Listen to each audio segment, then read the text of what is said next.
Sir इसमें जम्मू कश्मीर की state government में फॉरेस्ट एंड एनवायरनमेंट के क्लियरेंसेस ही नहीं दिए। हम पीछे पड़ करके मैं 5 से 7 मीटिंगें ले चुका हूँ। चीफ सेक्रेटरी को मैं खुद यहाँ से फ़ोन कर चुका हूँ। उस समय महबूबा जी थे, उनके साथ मैंने मीटिंग कराई थी।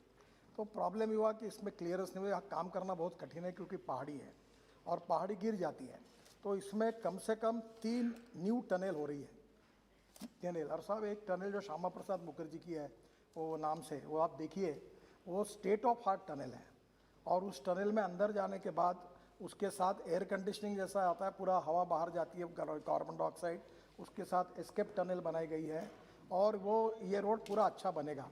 अब इस रोड के लिए क्या किया कि जो एग्जिस्टिंग कॉन्ट्रैक्टर थे वो वापस चले गए, वो काम करने की स्थिति में। तो गैमन इंडिया एक काम कर रहा है, हिंदुस्तान कंस्ट्रक्शन के लिए दूसरा वहाँ का कॉन्ट्रैक्टर देखकर उसके तरफ उसी रेट में वो काम पूरा करके उनके साथ कुछ अंडरस्टैंडिंग करके हमने मार्ग निकाला है और वो काम चल रहा है।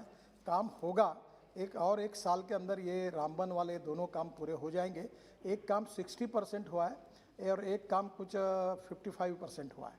और निश्चित रूप से ये दोनों काम करना प्रायोरिटी पर है क्योंकि इम्पोर्टेंट रोड है और इसके साथ काफ़ी बड़ी बड़ी टनल भी बन रही है। तो ये 1 साल के अंदर ये रोड पूरा हो जाएगा। श्री दीपक बेज। माननीय अध्यक्ष महोदय, भारतमाला प्रोजेक्ट के तहत रायपुर से विशाखापट्टनम एक्सप्रेस के लिए केंद्रीय बजट में मंजूरी मिल चुकी है लगभग 15,000 करोड़ का। माननीय अध्यक्ष महोदय, यह प्रोजेक्ट रायपुर जगदलपुर NH से होते हुए रायपुर से लगभग 80-50 किलोमीटर जाने के बाद लेफ्ट की ओर मुड़कर सीधा उड़ीसा जाती। माननीय अध्यक्ष महोदय, मेरा मंत्री जी से कहना है, क्योंकि बस्तर जिले, माननीय अध्यक्ष महोदय, मंत्री जी को अच्छे से पता है, अब छत्तीसगढ़ का लास्ट बॉर्डर है और उसमें उड़ीसा, आंध्रा, तेलंगाना और महाराष्ट्र जुड़ा हुआ है। हम लोग के लिए उड़ीसा एक स्वास्थ्य, शिक्षा और व्यापार के लिए बहुत बड़ा स्कोप है माननीय अध्यक्ष महोदय। इसलिए मैं माननीय मंत्री जी से पूछता हूँ, इस प्रोजेक्ट में हम लोग को किसी प्रकार की बदलाव नहीं चाहता हूँ माननीय अध्यक्ष महोदय, लेकिन मेरा कहना है क्या आने वाला भविष्य में रायपुर तो पंजाब का है। जी, आप पूछ रहे हो छत्तीसगढ़ नहीं, का। मैं ऐसी सिंपल सा है माननीय अध्यक्ष महोदय, क्या आने वाला समय में रायपुर, जगदलपुर, विशाखापट्टनम, दे दे, नहीं तो आप इनको व्यक्तिगत बुला, रायपुर, जगदलपुर, विशाखापट्टनम में जोड़ने के लिए क्या कोई कार्य योजना बनाएंगे, इसे कार्रवाई करेंगे क्या? मंत्री जी बता दें माननीय अध्यक्ष महोदय। सम्मान्य अध्यक्ष महोदय, शुरुआत तो हुई पंजाब से, फिर पहुंची कश्मीर में और अब पहुंच गई विशाखापट्टनम और उड़ीसा और आंध्र प्रदेश में। आप उत्तर प्रदेश की तैयारी है। पहली बात तो अच्छा हुआ उन्होंने पूछा, तो मुझे शायद जानकारी मैं दे रहा हूँ, एक आधी कम ज़्यादा हो सकती है। ये रायपुर से विशाखापट्टनम ये बहुत ज़रूरी है क्योंकि यहाँ रेलवे का ट्रैफिक जाम है और विशाखापट्टनम पोर्ट में जो माल आता है वो आ नहीं पाता इधर रायपुर में, बहुत बड़ा उसका प्रॉब्लम है। तो आंध्र प्रदेश के मुख्यमंत्री जी ने उस समय मुझे आग्रह किया था और हमने विशाखापट्टनम से लेकर रायपुर तक हम लोग नया ग्रीन एक्सप्रेस हाईवे बना रहे हैं, एक्सिस कंट्रोल। उसके 4 पैकेजेस अवार्ड भी हो चुके हैं। मैंने प्रधानमंत्री जी को उसके भूमि पूजन के लिए समय भी मांगा है। ये 26,000 करोड़ का प्रोजेक्ट है और ये छत्तीसगढ़ और आंध्र प्रदेश और बीच में थोड़ा महाराष्ट्र सबका फ़ायदा करने वाला है। और ये प्रोजेक्ट अभी लगभग शुरू हो गया है। 4 पैकेज अवार्ड हो चुके हैं, 6 पैकेज टेंडर प्रोसेस में है और मैं विश्वास दिलाता हूँ मैक्सिमम 1.5 साल के अंदर ये करीब 26,000 करोड़ का हाईवे ये पूरा होगा और इसमें काफ़ी डेवलपमेंट आंध्र और छत्तीसगढ़, उड़ीसा सबको इसका बहुत फायदा। श्री दानिश अली जी। धन्यवाद अध्यक्ष महोदय।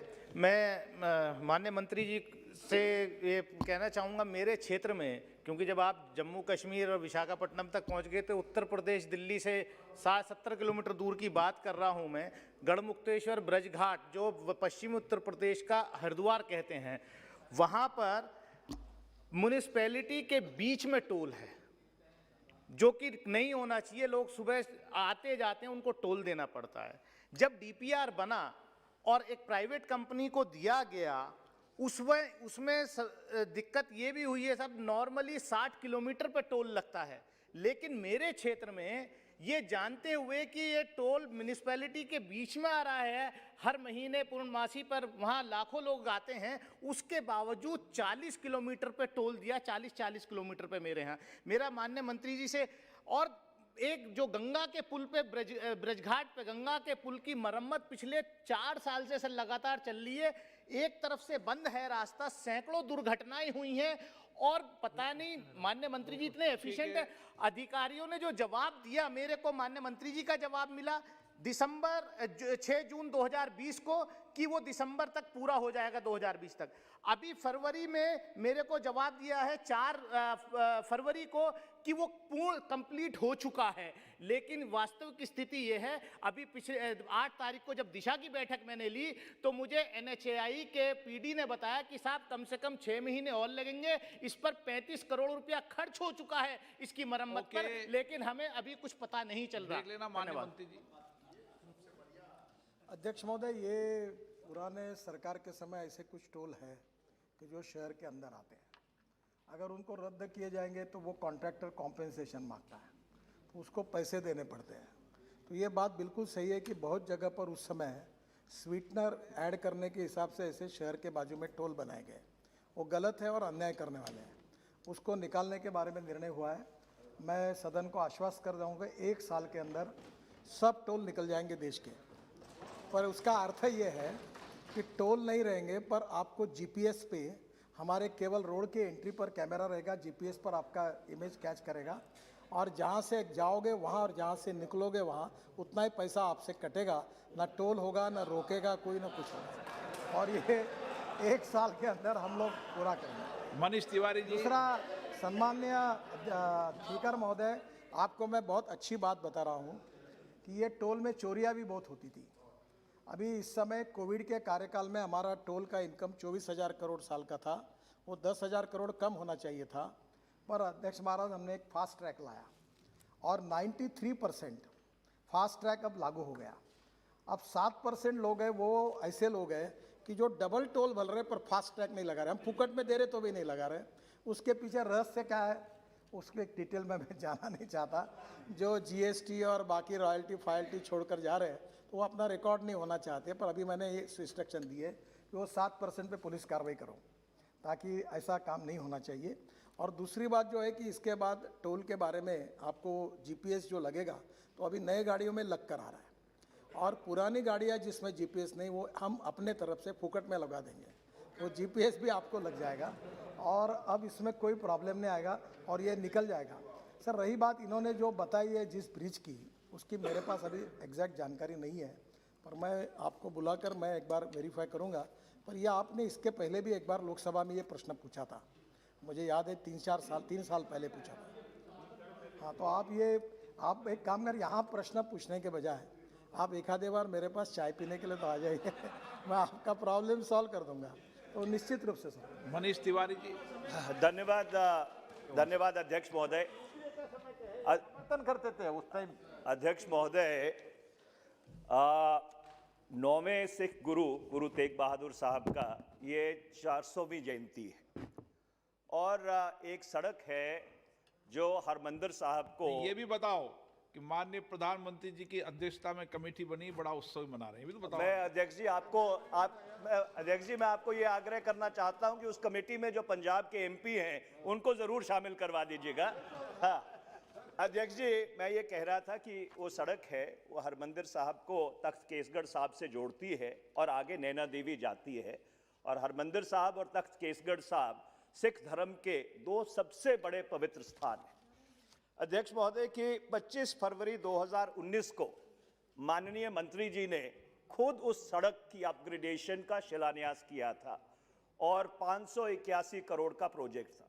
उससे 2 वर्ष पहले मंत्री जी ने खुद उसको नेशनल हाईवे एंड प्रिंसिपल की अप्रूवल दी थी। बहुत दुर्भाग्यपूर्ण बात है अध्यक्ष जी कि पिछले 2 वर्ष में जब से वो शिलान्यास हुआ है उस सड़क में एक पत्थर भी नहीं लगा है। मैं मंत्री जी से ये आग्रह करना चाहता हूँ और बहुत विनम्रता पूर्वक आग्रह करना चाहता हूँ कि गुरु तेग बहादुर जी का ये 400वीं जयंती है और हरमंदिर साहब से बहुत लोग तख्त केसगढ़ साहब जाते हैं, जो बाहर से भी आते हैं श्रद्धालु, वो एक सर्किट है। तो मेरा आपसे ये आग्रह है कि जो शिलान्यास आपने किया था, जो पंजाब के लोगों से जैसे आपने वायदा किया था, उसको कृपालता जल्दी पूरा करवा दीजिए।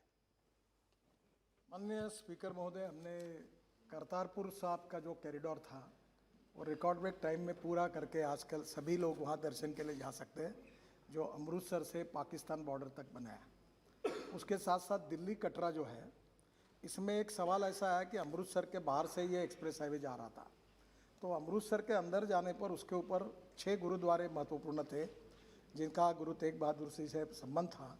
तो हमने उसमें ये भी निर्णय किया कि ये एक्सप्रेस हाईवे बनाते समय ये जो 6 गुरुद्वारा उसके ऊपर आते हैं उसका भी काम हम करके उसको भी हाईवे करके अच्छा बनाकर उसकी भी एंट्री करके अमृतसर से अंदर जाकर उसको फिर बाहर जोड़ देंगे, ये भी निर्णय किया है। तीसरा जो इन्होंने कहा ये एग्जैक्टली मुझे ठीक से अभी मेरे पास जानकारी नहीं, क्योंकि वो प्रश्न इसमें नहीं था, पर आप ऐसा करिए कि मेरे पास आइए, मैं वेरीफाई करूंगा। जनरली प्रॉब्लम एक आ रहा है कि 90% लैंड एक्वायर्ड किए बिना हम अवार्ड नहीं करते प्रोजेक्ट, और उसमें लैंड अवार्ड करने में कुछ जगह दिक्कतें आई हैं, और उसमें से राज्य सरकार ही अवार्ड करती है, एक्वायर्ड करती है लैंड।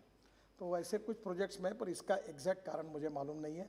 पर जैसे आपको याद होगा हमारे मुख्यमंत्री और मैं खुद आपके पास आए थे जून 2019 में, हमने आपको आग्रह किया था, मैं 3 बार उसके बाद आपसे खुद मिला था, मैंने आपको आग्रह किया था इस प्रोजेक्ट के बारे में, क्योंकि इस प्रोजेक्ट का पूरा डीपीआर बनने के बाद ही आपने उसका शिलान्यास किया था, क्योंकि कोई भी मंत्री जब तक पूरा डीपीआर नहीं बन जाता अपने आप शिलान्यास नहीं करता किस सड़क का। तो इसमें कोई डिफिकल्टी नहीं है, पर इसमें काम शुरू ही नहीं हुआ। तो मैं आपके पास आ जाऊंगा, मेरी आपके से विनम्र विनती है कि ये बहुत ही एक जरूरी सड़क है पंजाब के लिए, जरूर इसको करवा दीजिए। मैं जरूर उसमें जानकारी लेके निकालूंगा। श्री नारायण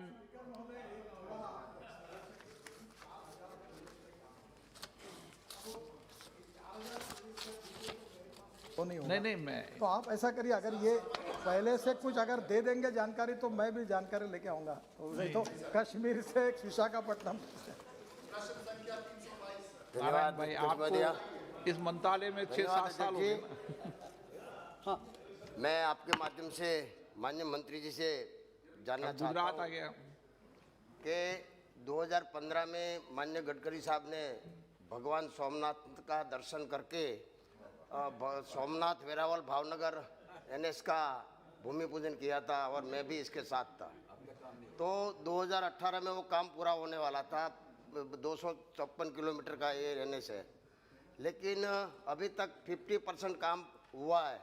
इसमें पैकेज 2 और पैकेज 3 पूरा का पूरा अभी काम 2 साल से बंद है, और लोग वहाँ इतना परेशान है कि मेंटेनेंस का भी काम हो नहीं रहा, और पिछले पैकेज 2 और पैकेज 3 का जो अगला एजेंसी था वो भी टर्मिनेट हो गया, नया एजेंसी आया है 2 एजेंसी, अभी उसने भी काम चालू नहीं किया है, और मेंटेनेंस का भी काम पूरा नहीं हो रहा। अभी 2015 और 2021 इतने सालों हो गया, फिर भी अभी 50% से ज़्यादा काम हुआ नहीं है, और अभी टोल भी चालू कर दिया है।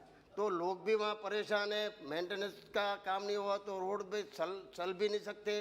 तो ये काम कब पूरा होगा और कितने समय में मेंटेनेंस होगा, और ये रोड NS का काम कब पूरा होगा, वो माननीय मंत्री जी बताएं। धन्यवाद।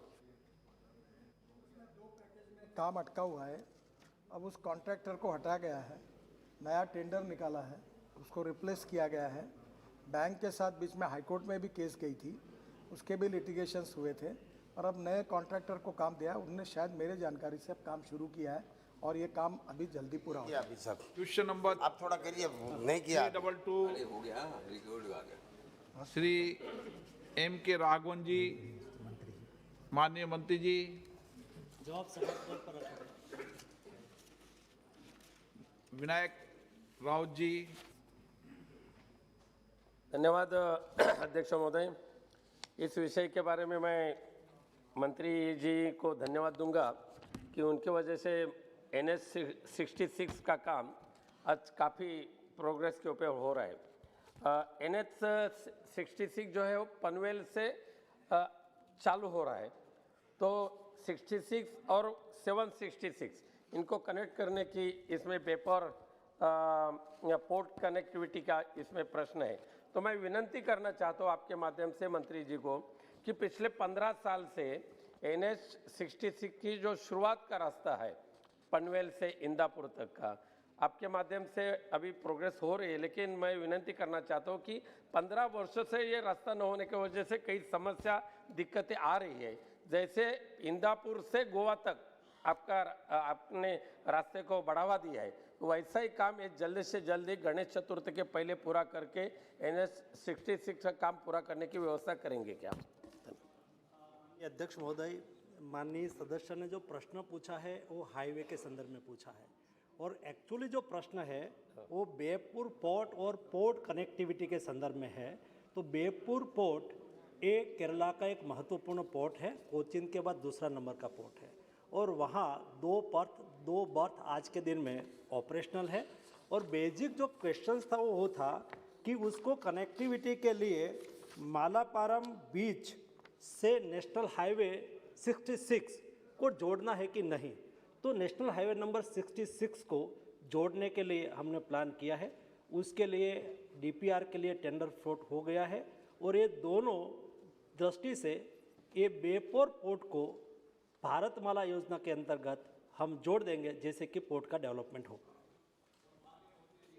ये प्रश्नकाल एक ऐसा समय है जब आप लोगों को संपूर्ण डिपार्टमेंट की पूरी जानकारी पूरी देश की मिल जाती है, इसलिए कोई उत्तर मध्य प्रदेश सबसे पूछने से ये पता चल जाता है। महोदय, मैं भी कुछ जानकारी श्री अच्युतानंद सामंत जी।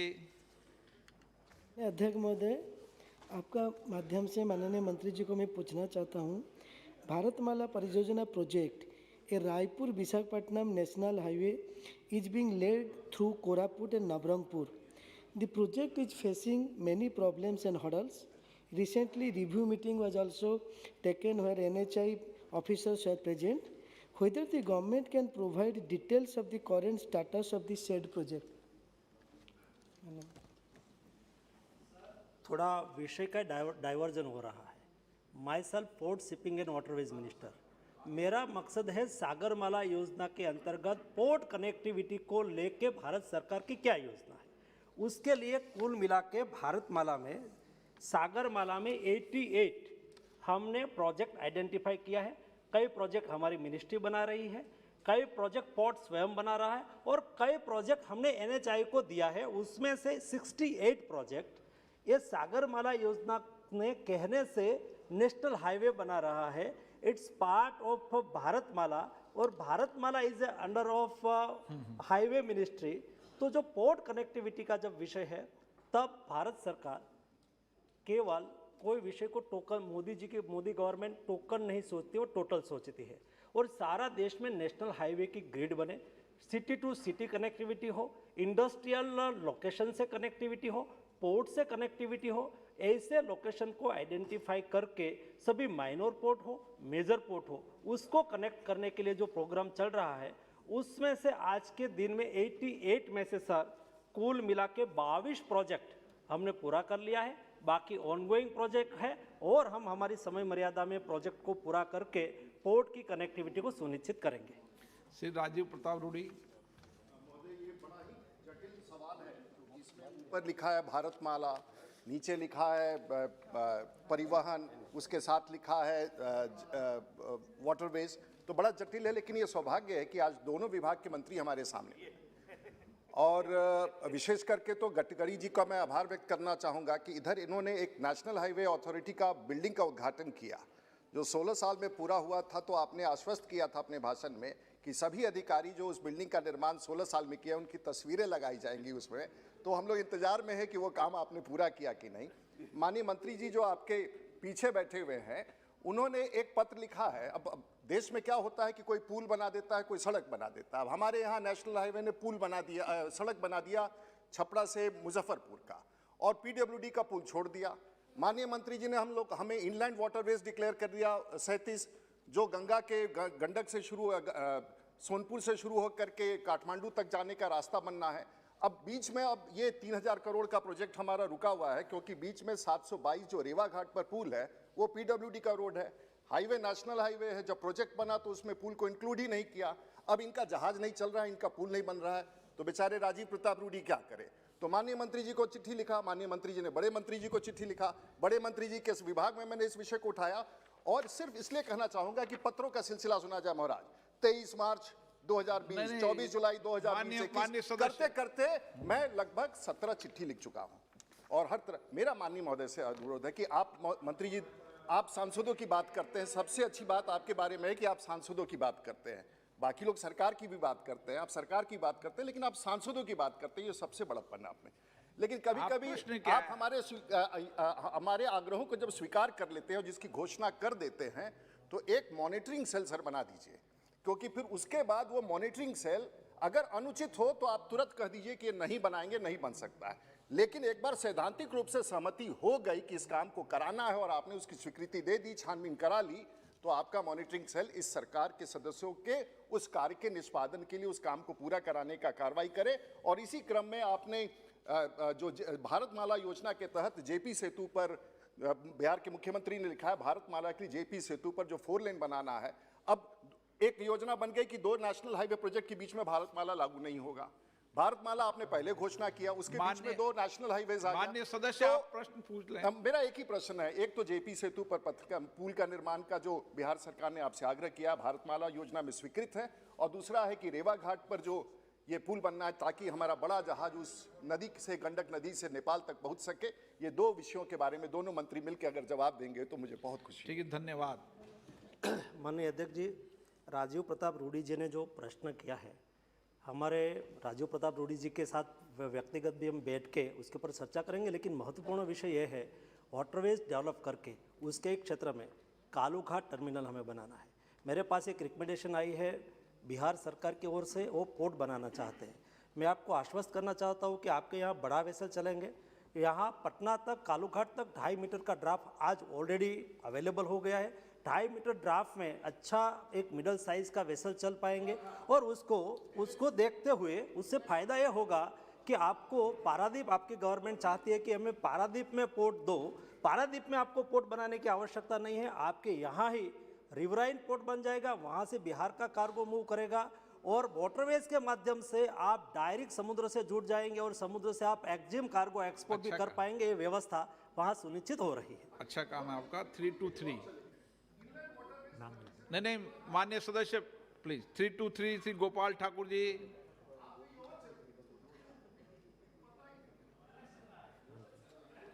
माननीय सदस्य पर रख दिया गया। माननीय सदस्य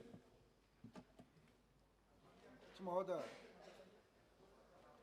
सबसे पहले तो आपके माध्यम से माननीय मंत्री जी को बधाई देना चाहता हूं, जो मेरे संसदीय क्षेत्र में 161 करोड़ की लागत से 80 किलोमीटर ट्रांसमिशन लाइन उत्तर बिहार को जोड़ने का इन्होंने काम किया है। इसके लिए हम बधाई देना चाहता हूं। महोदय, माननीय मंत्री जी ने ग्रिड संबद्ध रूफटॉप सौर कार्यक्रम चरण 2 का जिक्र किए हैं। इस कार्यक्रम की जानकारी लोगों के बीच काफ़ी कम है।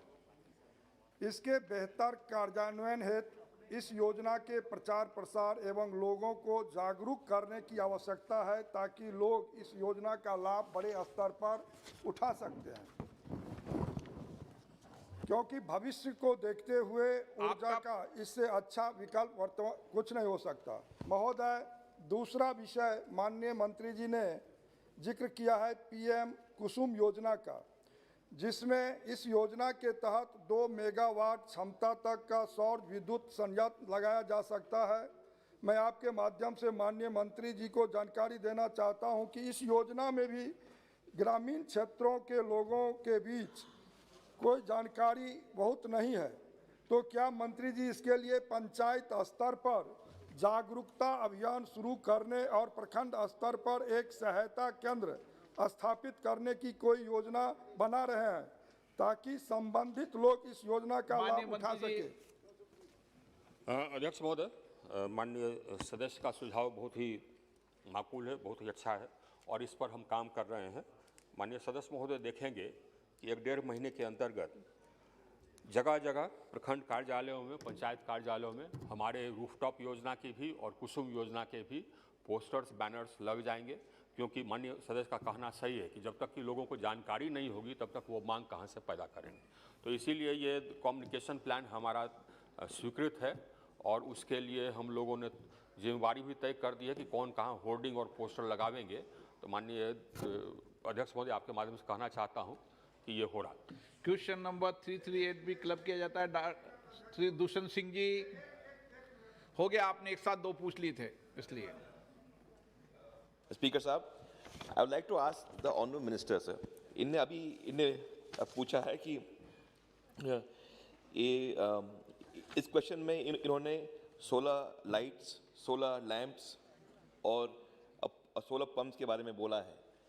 क्या आप ग्रामीण क्षेत्र में, हम जो प्रांत से हम लोग आते हैं, माननीय स्पीकर साहब आते हैं, और हम लोग के यहाँ सोलर एनर्जी ज़्यादा है और वहाँ से आप लोग ने बड़े पार्क्स बनाए हैं, तो क्या आप हमारे क्षेत्रों में हमारे किसान भाइयों के लिए, हमारे गरीब किसान भाइयों के लिए जो सोना उगाते हैं हमारे लिए, और क्या हम हमारे लिए एक आप ग्रामीण क्षेत्र में एक नई नीति बना के हमारे किसान भाइयों के लिए, सोलर पंप्स के लिए, हमारे क्षेत्र में जहाँ बिजली नहीं मिलती है वहाँ सोलर लाइटिंग के लिए, क्या आप पंचायतों के द्वारा, जब वर्तमान में हमारे एमपी लाइट अभी नहीं है, तो क्या आप एमपीज के द्वारा, सभी एमपीज के द्वारा, क्या आप हमें ये योजना की कुछ हमें वो अंश देंगे जिससे हम आपको लिख के, केंद्र सरकार को लिख के, हमारे लोकसभा क्षेत्रों में हमारे किसान भाइयों के लिए सोलर पंप्स लगाने के लिए, हमारे किसान भाइयों के लिए हमारे क्षेत्र में, ग्रामीण क्षेत्र में लाइट लगाने के लिए, क्योंकि जो सोलर वोल्टिक जो प्लेट्स हैं बड़ी सस्ती हो चुकी हैं, रेट कम हो चुके हैं। कौन से एजेंसी हमारे यहाँ क्षेत्र में काम करेंगी और हमारे क्षेत्र में काम करते करते हमारे लोगों को किस तरह से, ग्रामीण क्षेत्रों को इसका फायदा कैसे मिलेगा, ये माननीय मोदी जी का कहना है। अध्यक्ष महोदय, इस सब के लिए हमारे पास अलग अलग योजनाएं हैं। किसानों को अपने पंप को सोलराइज करने के लिए हमारे कुसुम योजना है, वो अपने डीजल पंप को सोलराइज कर सकते हैं। इसके अंतर्गत हमने आवंटन दिया है, जिसमें राजस्थान को भी काफ़ी आवंटन हमने दिया है। ये ये डीजल पंप को भी सोलराइज कर सकते हैं, और जो ग्रिड कनेक्टेड पंप हैं, बिजली से चलते हैं, उसको भी सोलराइज कर सकते हैं। और एक और हमने इसमें व्यवस्था रखी है कि जो एग्रीकल्चर फीडर है, वो पूरा एग्रीकल्चर फीडर सोलराइज हो जाएगा। तो तीनों के अंतर्गत राजस्थान को हमने पर्याप्त आवंटन दिया है। और एक और इसमें अंश है कि किसान अपने बंजर भूमि पर भी 2 मेगावाट तक का सोलर पैनल लगा करके बिजली पैदा कर सकते हैं, जो कि डिस्ट्रीब्यूशन कंपनियां खरीद लेगी। तो बाकी सभी हमारे काम अच्छे तरह से चल रहे हैं। सिर्फ जहां पर कि किसानों को अपने खेत में सोलर पैनल लगाना है, उसके लिए बैंकों से ऋण मिलने में, हालांकि बैंकों से हम लोगों ने चर्चा की, बैंकों से ऋण मिलने में उनको कठिनाई हो रही है, इसका भी समाधान हम करने जा रहे हैं। दूसरी बात, माननीय सदस्य महोदय ने पूछा कि solar street lights. Solar street lights के लिए सांसदों के लिए एक योजना थी, जो कि जहाँ जो सब स्टेट्स में ये बिजली की पहुंच कम थी, वहाँ के लिए हम लोगों ने अजय योजना शुरू की थी, ताकि सांसद की मांग पर हम 2000 सोलर स्ट्रीट लाइट दे सकें।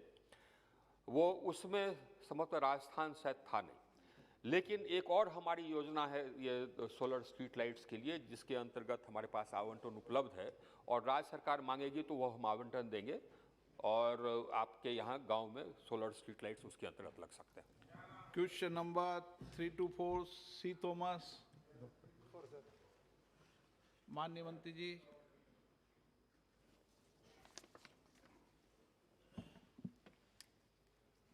सदन उत्तर सभापति माननीय Sir, Honorable Minister has mentioned that 6 minority communities have been identified at national level, and the government is taking various measures for the welfare of these communities, especially those who are backward in education, so economic, social, and other parameters.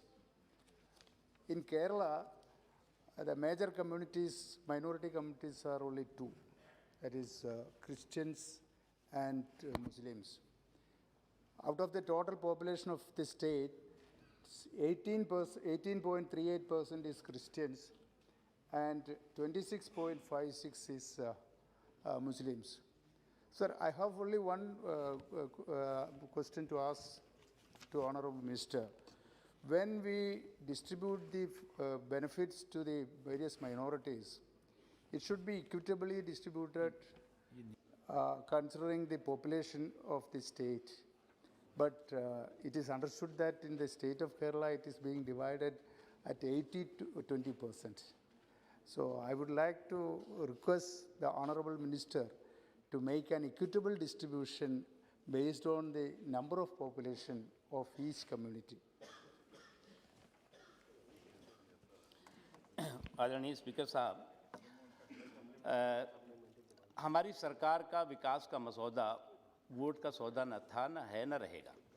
Development with dignity, empowerment without appeasement, इस संकल्प के साथ मोदी जी की सरकार काम कर रही है और उसका उदाहरण और उसका प्रमाण आपको आपके केरला के संबंध में भी मैं बताऊंगा, पूरे देश के संबंध में बताएंगे कि जो अलग अलग केंद्र सरकार की योजनाएं हैं उसका समान लाभ समाज के सभी वर्गों के साथ साथ अल्पसंख्यक समाज को भी हो रहा है। डेवलपमेंट विदाउट डिस्क्रिमिनेशन के रास्ते पे देश आगे बढ़ रहा है। जहाँ तक मिनिस्ट्री ऑफ माइनॉरिटी अफेयर्स का सवाल है, मोदी जी के आने से पहले एजुकेशनल एम्पावरमेंट के जो लाभार्थी थे वो 3 करोड़ थे। मोदी जी के आने के बाद इन 6 सालों में एजुकेशनल एम्पावरमेंट के जो लाभार्थी हैं वो 4 करोड़ से ज़्यादा हो गए, यानी 6 साल में। उसी तरह से employment oriented skill development programme, जो रोज़गार पूरक कौशल विकास के कार्यक्रम होते हैं, मोदी जी के आने से पहले मात्र 20,000 लाभार्थी थे। मोदी जी के आने के बाद 6,89,000 लाभार्थी इन 6 सालों में हुए।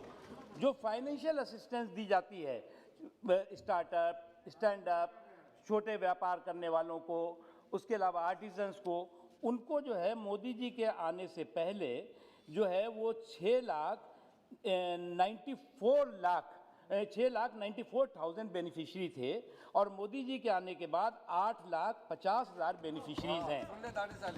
उसी तरह से जो आपने कहा प्रधानमंत्री जन विकास कार्यक्रम, प्रधानमंत्री जन विकास कार्यक्रम की ये योजना थी, जो उसके बारे में सोच थी वो थी कि वो तमाम एरिया, वो तमाम इलाके जहाँ स्कूल नहीं है, जहाँ कॉलेज नहीं है, जहाँ हॉस्टल नहीं है, जहाँ हॉस्पिटल नहीं है, जहाँ पर स्किल डेवलपमेंट सेंटर्स नहीं है, जहाँ पर कम्युनिटी सेंटर्स नहीं है, या इस तरह के जो गैप हैं उसको कैसे भरा जाए। उसमें मात्र 92 डिस्ट्रिक्ट्स कवर किए गए थे।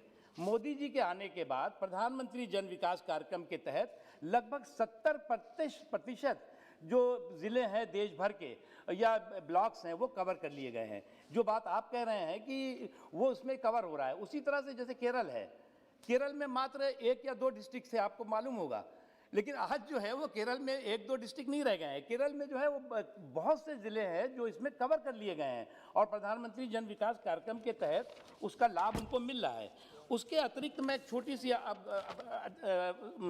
स्पीकर साहब कहना चाहूँगा, ये हमने बताया, लेकिन उसके अलावा जो हमने आकलन कराया उसमें 2 करोड़ गरीबों को जो घर मिला, जो 12 करोड़ किसानों को किसान सम्मान निधि मिलती है, 8 करोड़ से ज़्यादा महिलाओं को उज्ज्वला योजना के तहत फ़ायदा मिल रहा है, 2 करोड़ 36 लाख लोगों को मुद्रा योजना का लाभ जो मिला है, और जो गांव थे वो जो दशकों से अंधेरों में थे, उन गांवों में जहां बिजली पहुंची है, 1 करोड़ 69 लाख से ज़्यादा ज़रूरतमंदों को प्रधानमंत्री आरोग्य योजना का जो लाभ मिला है, फसल योजना लाभ 8 करोड़ 90 लाख लोगों को जो दिया गया है, 6 लाख से अधिक गांव में शौचालय मुक्त किए गए हैं, 42 करोड़ ज़रूरतमंदों को प्रधानमंत्री जनधन योजना का जो लाभ मिला है। इन सभी में 22 से 38% वो गरीब हैं, अल्पसंख्यक और कमज़ोर तबके, जिनको कि इसमें लाभ मिला है, उसमें 50% महिलाएं हैं। तो इसलिए हमने कहा कि प्रधानमंत्री नरेंद्र मोदी जी की सरकार का विकास का मसौदा वोट का सौदा नहीं है, but development without discrimination, empowerment without appeasement, ये हमारा कमिटमेंट है। Sir, I have no doubt or I have no question about the intention of the government. Of course, I appreciate the efforts taken by the government for the upliftment of the minorities. Sir, my question was, shouldn't it be appropriate or shouldn't it be proper to divide the benefits according to the number of population of each community? That is what I was asking. Sir, my second question, the government was good enough to appoint the Sachar committee to find out the socio-economic condition of the Muslims in India. So like that, I would also request, in Kerala, we Christians are facing so many difficulties. Most of us are agriculturists, farmers. The farming community is facing a lot of problems now. So I would request the government to appoint a committee or commission in the line of Sachar Commission to find out the socio-economic condition of other minority communities also, especially Christians. माननीय मंत्री जी। आदरणीय speaker साहब, मैं जो माननीय सदस्य ने बात कही है उसको ध्यान में रखते ही हमारी सरकार समाज के वो सभी वर्ग, आखिरी पायदान पे खड़े हुए व्यक्ति की आंखों में खुशी और उसकी ज़िंदगी में खुशहाली आए, इसके लिए काम कर रही है। जहाँ तक आपने केरल की बात की, ये बात सही है, उससे पहले काफ़ी चीज़ें ऐसी थी जो इग्नोर रही होंगी, लेकिन मैं आपको माननीय सदस्य को जानकारी के लिए बता दूं कि जो 2014 से पहले एजुकेशनल एम्पावरमेंट के पॉइंट ऑफ व्यू से मात्र 37 लाख बेनिफिशरीज थे, लाभार्थी थे। मोदी जी के इन 6 सालों में, मोदी जी के आने के बाद मात्र 6 सालों में 42,57,000 बेनिफिशरी इन केरला में ही है, केरला में ही है। तो इसका मतलब ये हुआ कि जो ज़रूरतमंद है उसको, एक तो हमने बिचौलियों की भूमिका खत्म करी, एक लीकेज की भूमिका खत्म करी, और हमारी, और इसके अलावा एक minute, let me complete please. उसके अलावा आपको मैंने जो बात बताई कि केरला में जो है वो, केरला में कितने डिस्ट्रिक्ट थे? केरल में मात्र जो है वो 1 और 2 डिस्ट्रिक्ट कवर थे। उसमें आपने कहा ना कि क्रिश्चियन भाई भी हैं और भी कम्युनिटी, 1-2 डिस्ट्रिक्ट कवर होते थे। और आज क्या है? आज जो है वो लगभग जो है 60% केरला के डिस्ट्रिक्ट्स कवर किए गए हैं, आगे भी होंगे आगे। श्री रवनीत सिंह। स्पीकर साहब, सर चाहे आज का ये क्वेश्चन नहीं है पर मंत्री जी सक्षम है ये बताने के लिए। सर जम्मू कश्मीर में जो सिख हैं सर वो पंडित्स के बाद सेकंड मिनॉरिटी है, तो सर वहाँ पे जो मिनॉरिटी कम्युनिटी एक्ट है सर, एक तो उसे एक्सटेंड किया जाए सर, और दूसरा सर आप पता है बहुत बड़ा इशू वहाँ पे एजुकेशन का भी, पंजाबी वहाँ पे स्कूल कॉलेजेस में होनी चाहिए। और एक मैं आखिर में स्पीकर साहब कहूँगा भी जम्मू कश्मीर जैसे हमने पंजाब में शांति लाए हैं, अगर पंजाबियों को और सिखों को आप बढ़ाएंगे वहाँ पे, मैं आपको ये जिम्मेदारी से कह सकता हूँ बहुत बड़ा योगदान ये लोग वहाँ की शांति में डालेंगे, और वहाँ पे जो ताकतें हैं देश के खिलाफ उनके साथ ये लड़ेंगे। इसलिए इनको जरूर मजबूत करिए, और जो मैंने ये प्रश्न पूछे हैं स्पीकर साहब, मंत्री जी जरूर इसका आंसर। नमा नागेश्वर राव जी, ये तो जनरल पूछा है इन्होंने, जनरल बात। सर सदस्य ने बहुत महत्वपूर्ण बात की, मैं केवल उनको यह बताना चाहता हूं कि 370 के खात्मे के साथ साथ जम्मू कश्मीर की भी 370 समस्याओं के समाधान का रास्ता साफ हुआ है, और बहुत सी हमारी योजनाएं थी केंद्र सरकार की जो कि 370 की वजह से लागू जम्मू कश्मीर में और लद्दाख में नहीं होती थी, वो लागू होना शुरू हो गई हैं। और जो सिख भाई हैं वो हमारी जो नोटिफाइड माइनॉरिटीज़ हैं उसमें आते हैं, और जम्मू कश्मीर में भी जो सिख भाई हैं उनको भी पूरी तरह से लाभ पूरी मजबूती से मिलेगा। Thank you sir. Sir honourable मंत्री ने एक तो काफ़ी डिटेल का साथ जो है ना सर पूरा प्रोग्राम्स का डिटेल दे दिया, और बोलने का टाइम भी जो है ना सब जो भी किया है वो सब काफ़ी अच्छी तरह से बोला है, उसके लिए तो मंत्री साहब को धन्यवाद। और उसका साथ साथ जो है ना सर हमारा जो गरीब का घर में आज के दिन में क्या हो रहा है, गरीब का बेटी का जब वो बड़ा होता है तो उसको प्रॉब्लम क्या है, उसको थोड़ा आपका ये हाउस का दृष्टि को लेके आना चाहता है साहब। इसमें हमारा रिक्वेस्ट है साहब, एक तो जो है ना इतना प्रोग्राम करने के बाद जो है आज के दिन में शादी करने में दिक्कत हो रहा है गरीब का जो है ना बेटी को। अभी जिस तरह से जो है ना बेटी बचाओ बेटी पढ़ाओ का जो प्रोग्राम रखा है, उसी तरह से बेटी को बचाओ शादी करवाओ, ये प्रोग्राम एक रखने के लिए अच्छा रहेगा साहब। हमारा जो तेलंगाना में कल्याण लक्ष्मी शादी मुबारक ये प्रोग्राम से 1,16,100 रुपया हर एक घर को जो है ना हम लोग देता है साहब। 1,16,100 रुपया जब शादी होता है शादी का जन्म में कल्याण लक्ष्मी शादी मुबारक का बारे में देता है। हमारा रिक्वेस्ट है सब उसको थोड़ा ये प्रोग्राम का बारे में देखे, पूरा देश में इसको लागू करे।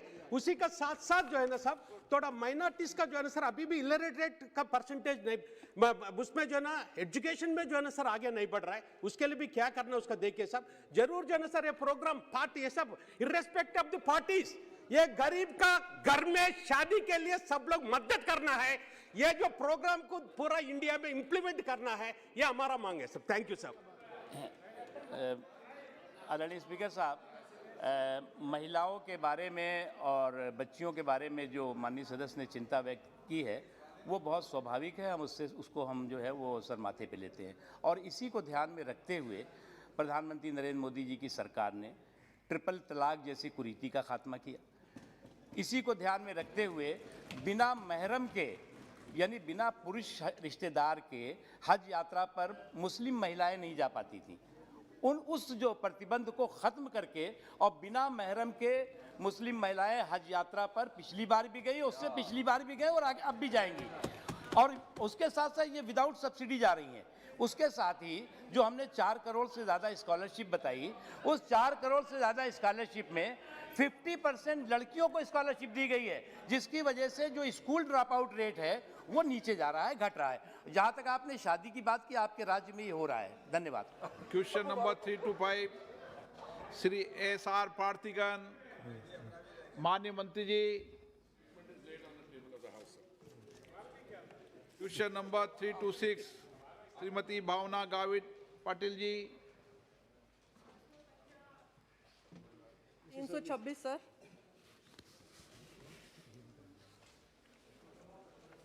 माननीय सदस्य।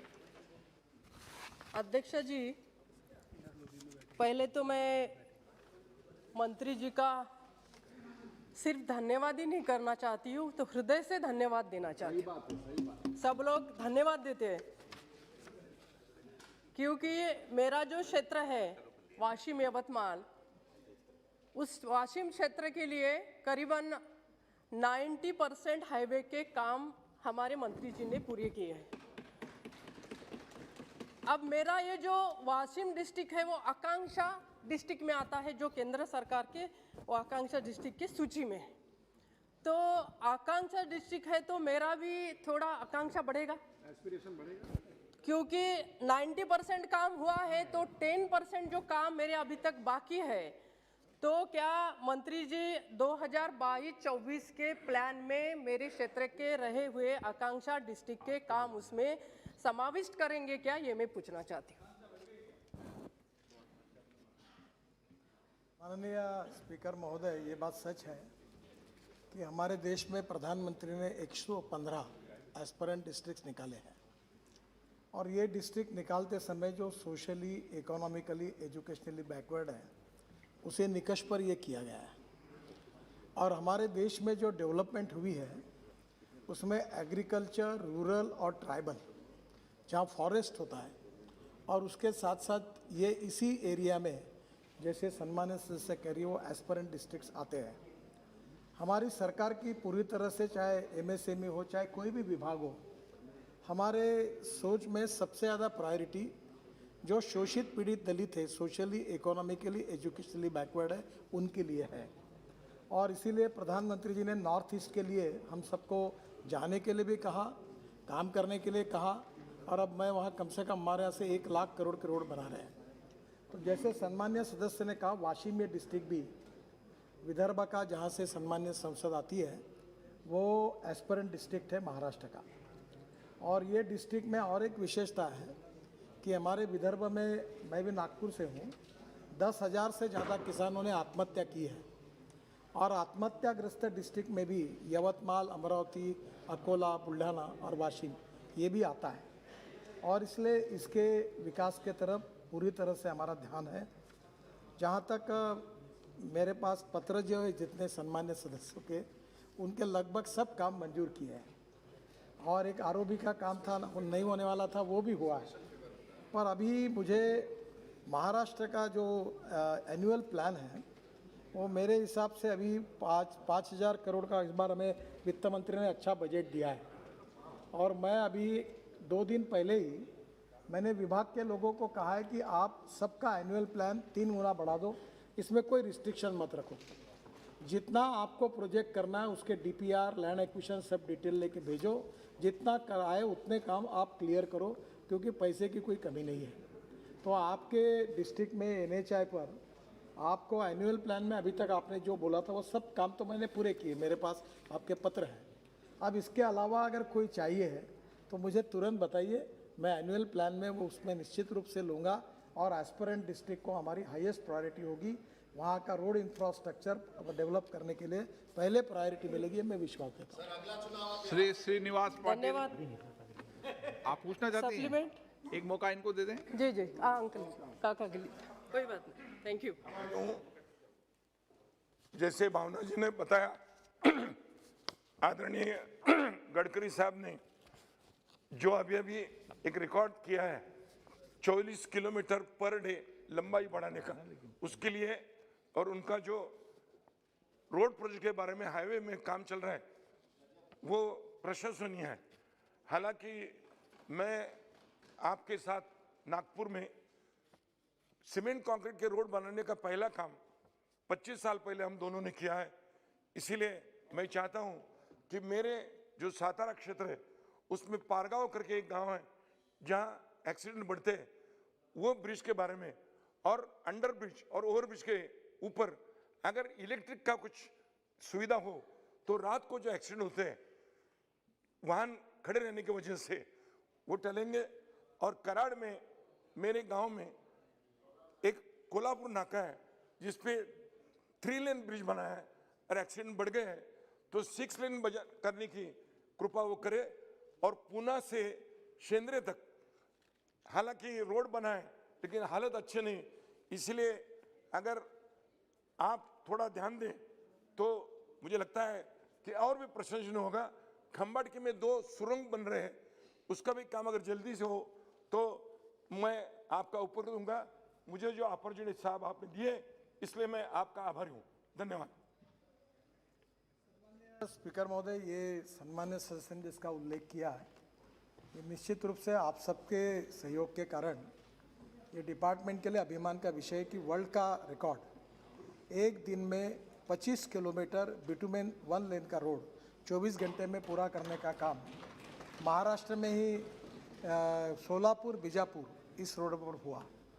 दूसरा, मुंबई दिल्ली एक्सप्रेस हाईवे पर 4 लेन सीमेंट कंक्रीट रोड 2.5 किलोमीटर 24 घंटे में पूरा करके वर्ल्ड रिकॉर्ड बना है, जो Guinness book of world record में भी गया है। तो एक जैसे रूडी जी ने पूछा था कि मैंने एक बिल्डिंग बनने के लिए 2 साल के बजाय 12 साल लगे थे और 120 करोड़ के बजाय 350 करोड़ लगे थे, तो मैंने काफ़ी अच्छी तरीके से पूरे वर्ल्ड में वो घुमाए भाषण मेरा, तो मैंने उसमें टीका टिप्पणी या नाराज़गी जताने के लिए कोई कमी नहीं की।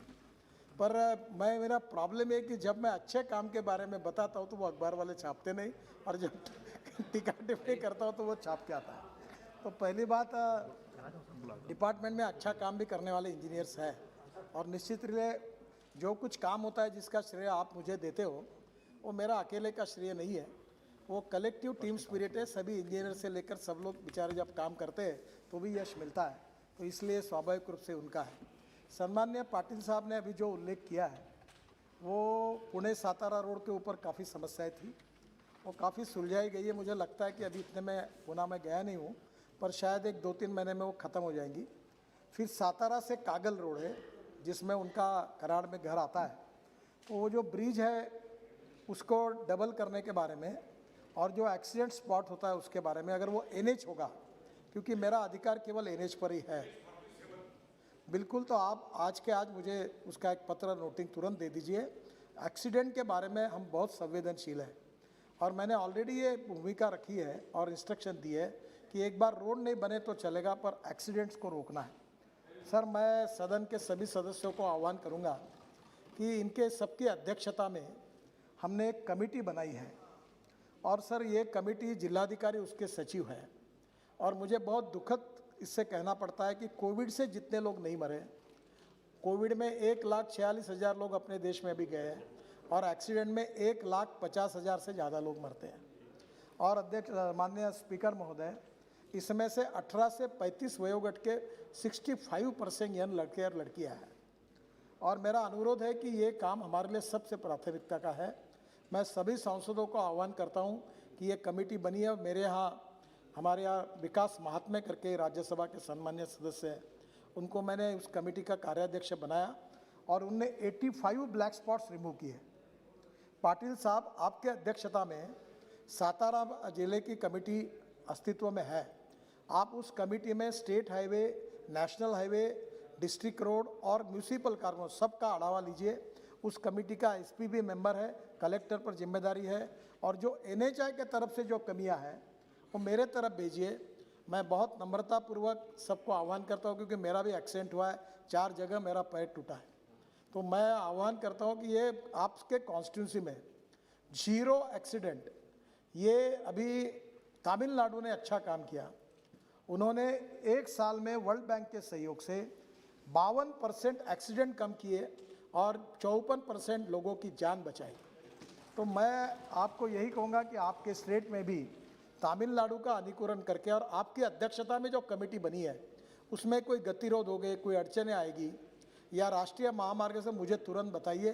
मैं अपने बजट की पहली प्रायोरिटी ब्लैक स्पॉट को रिमूव करने के लिए दूंगा। और अभी 14,000 करोड़ वर्ल्ड बैंक के और एडीबी से हमने लोन भी लिया है और स्टेट के भी ब्लैक स्पॉट को मदद कर रहे हैं। आप सबके सहयोग से ये जो मरने वाले लोगों की संख्या है इसको कम करना है। कुछ कुछ अच्छे लोगों के यंग लड़के 22-23 साल के चले गए, लड़कियां चली गई, ये बहुत ही दुखद है। और इसलिए आप सब लोग आपके अध्यक्षता में आपके जिले को एक्सीडेंट मुक्त, 0 एक्सीडेंट, ये मिशन को आप अपना कर करिए। हम पूरा सहयोग करेंगे और ये अगर हमने सबने मिलकर किया तो हमारा देश आज वर्ल्ड में सबसे ज़्यादा एक्सीडेंट्स करने वाला और मरने वाले लोगों की संख्या हमारी वर्ल्ड में ज़्यादा है। आप सबके सहयोग से इसको कम करने के लिए सहयोग करिए। आप वो पत्र दीजिए, मैं तुरंत कर लूँ। जी, प्रश्नकाल समाप्त। माननीय सदस्यगण, कुछ विषयों पर स्थगन प्रस्ताव की सूचनाएं प्राप्त हुई हैं। अध्यक्ष जी ने स्थगन प्रस्ताव की किसी भी सूचना के लिए अनुमति प्रदान नहीं की है। सभा पटल पर रखे जाने वाले पत्र आइटम नंबर 2 से 9, श्री अर्जुन राम मेघवाल जी। धन्यवाद सभापति जी। मैं आपकी अनुमति से क्रम संख्या 2 से लेकर के 9 तक अंकित जो दस्तावेज हैं, जो श्री किरण रिजिजू जी के नाम, श्री राजकुमार सिंह जी, श्री हरदीप सिंह जी पुरी, श्री मनसुख भाई मांडविया, जनरल वीके सिंह जी, साध्वी निरंजन ज्योति जी, श्री रतनलाल कटारिया जी और श्री प्रताप चंद्र सारंगी जी के नाम के आगे जो विभिन्न मंत्रालयों के दस्तावेज अंकित हैं उनको आपकी अनुमति से सभा पटल पर रखता हूँ। धन्यवाद। आइटम नंबर 10, श्री राजीव रंजन सिंह, श्री शिव कुमार उदासी जी।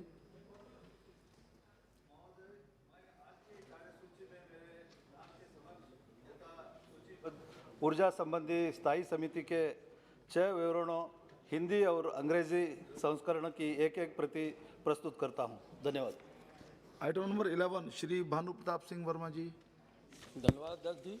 महोदय, मैं अपने नाम के सामने तथा सूचीबद्ध सूचना प्रौद्योगिकी संबंधी स्थायी समिति 2020-21 की 10वें और 12वें प्रतिबंध के अंतर्विष्ट सिफारिशों पर सरकार द्वारा आगे की गई कार्रवाई को दर्शाने वाले 2 विवरण हिंदी और अंग्रेजी संस्करण प्रस्तुत करता हूं। Item number 12, Shri Pratap Rao Yadav ji.